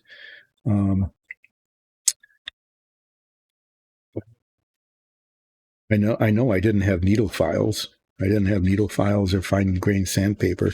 So I don't know what I did about this kind of stuff. Oh, okay. I'll be up in just a few minutes. I am getting a call from my granddaughter. And so I might just be ending early today. So I'm just going to finish this little bit of filing. I'm going to set this aside. And I can promise, what I will promise is that there will be relaxing sanding and filing on Wednesday. So I didn't get my break earlier, so I'm going to take my break at the end. And I want to thank anybody and everybody who joined in today to Relaxing Painting with Dice and Dungeons. Okay, I'm making a mess. I'm knocking things over. Don't touch anything. Stop touching things. And I'm going to be back on Wednesday continuing work with the escape tower, okay? And proceeding with these bits, okay? Basically putting them together, prepping them, getting them ready for painting, and then moving on to the interior of the service module and all of these bits that fit in it. Okay, that's what I'm gonna do. And this week and next, I'll be getting up to like 15 before I start working on this part. Yep. There we go. Yeah. I'll have to find the paint colors, get it all right. And in the meantime, I want to thank everybody, and I will be back on Wednesday with more Dice and Dungeons, relaxing painting, sanding, and prepping. See you then. Thanks so much.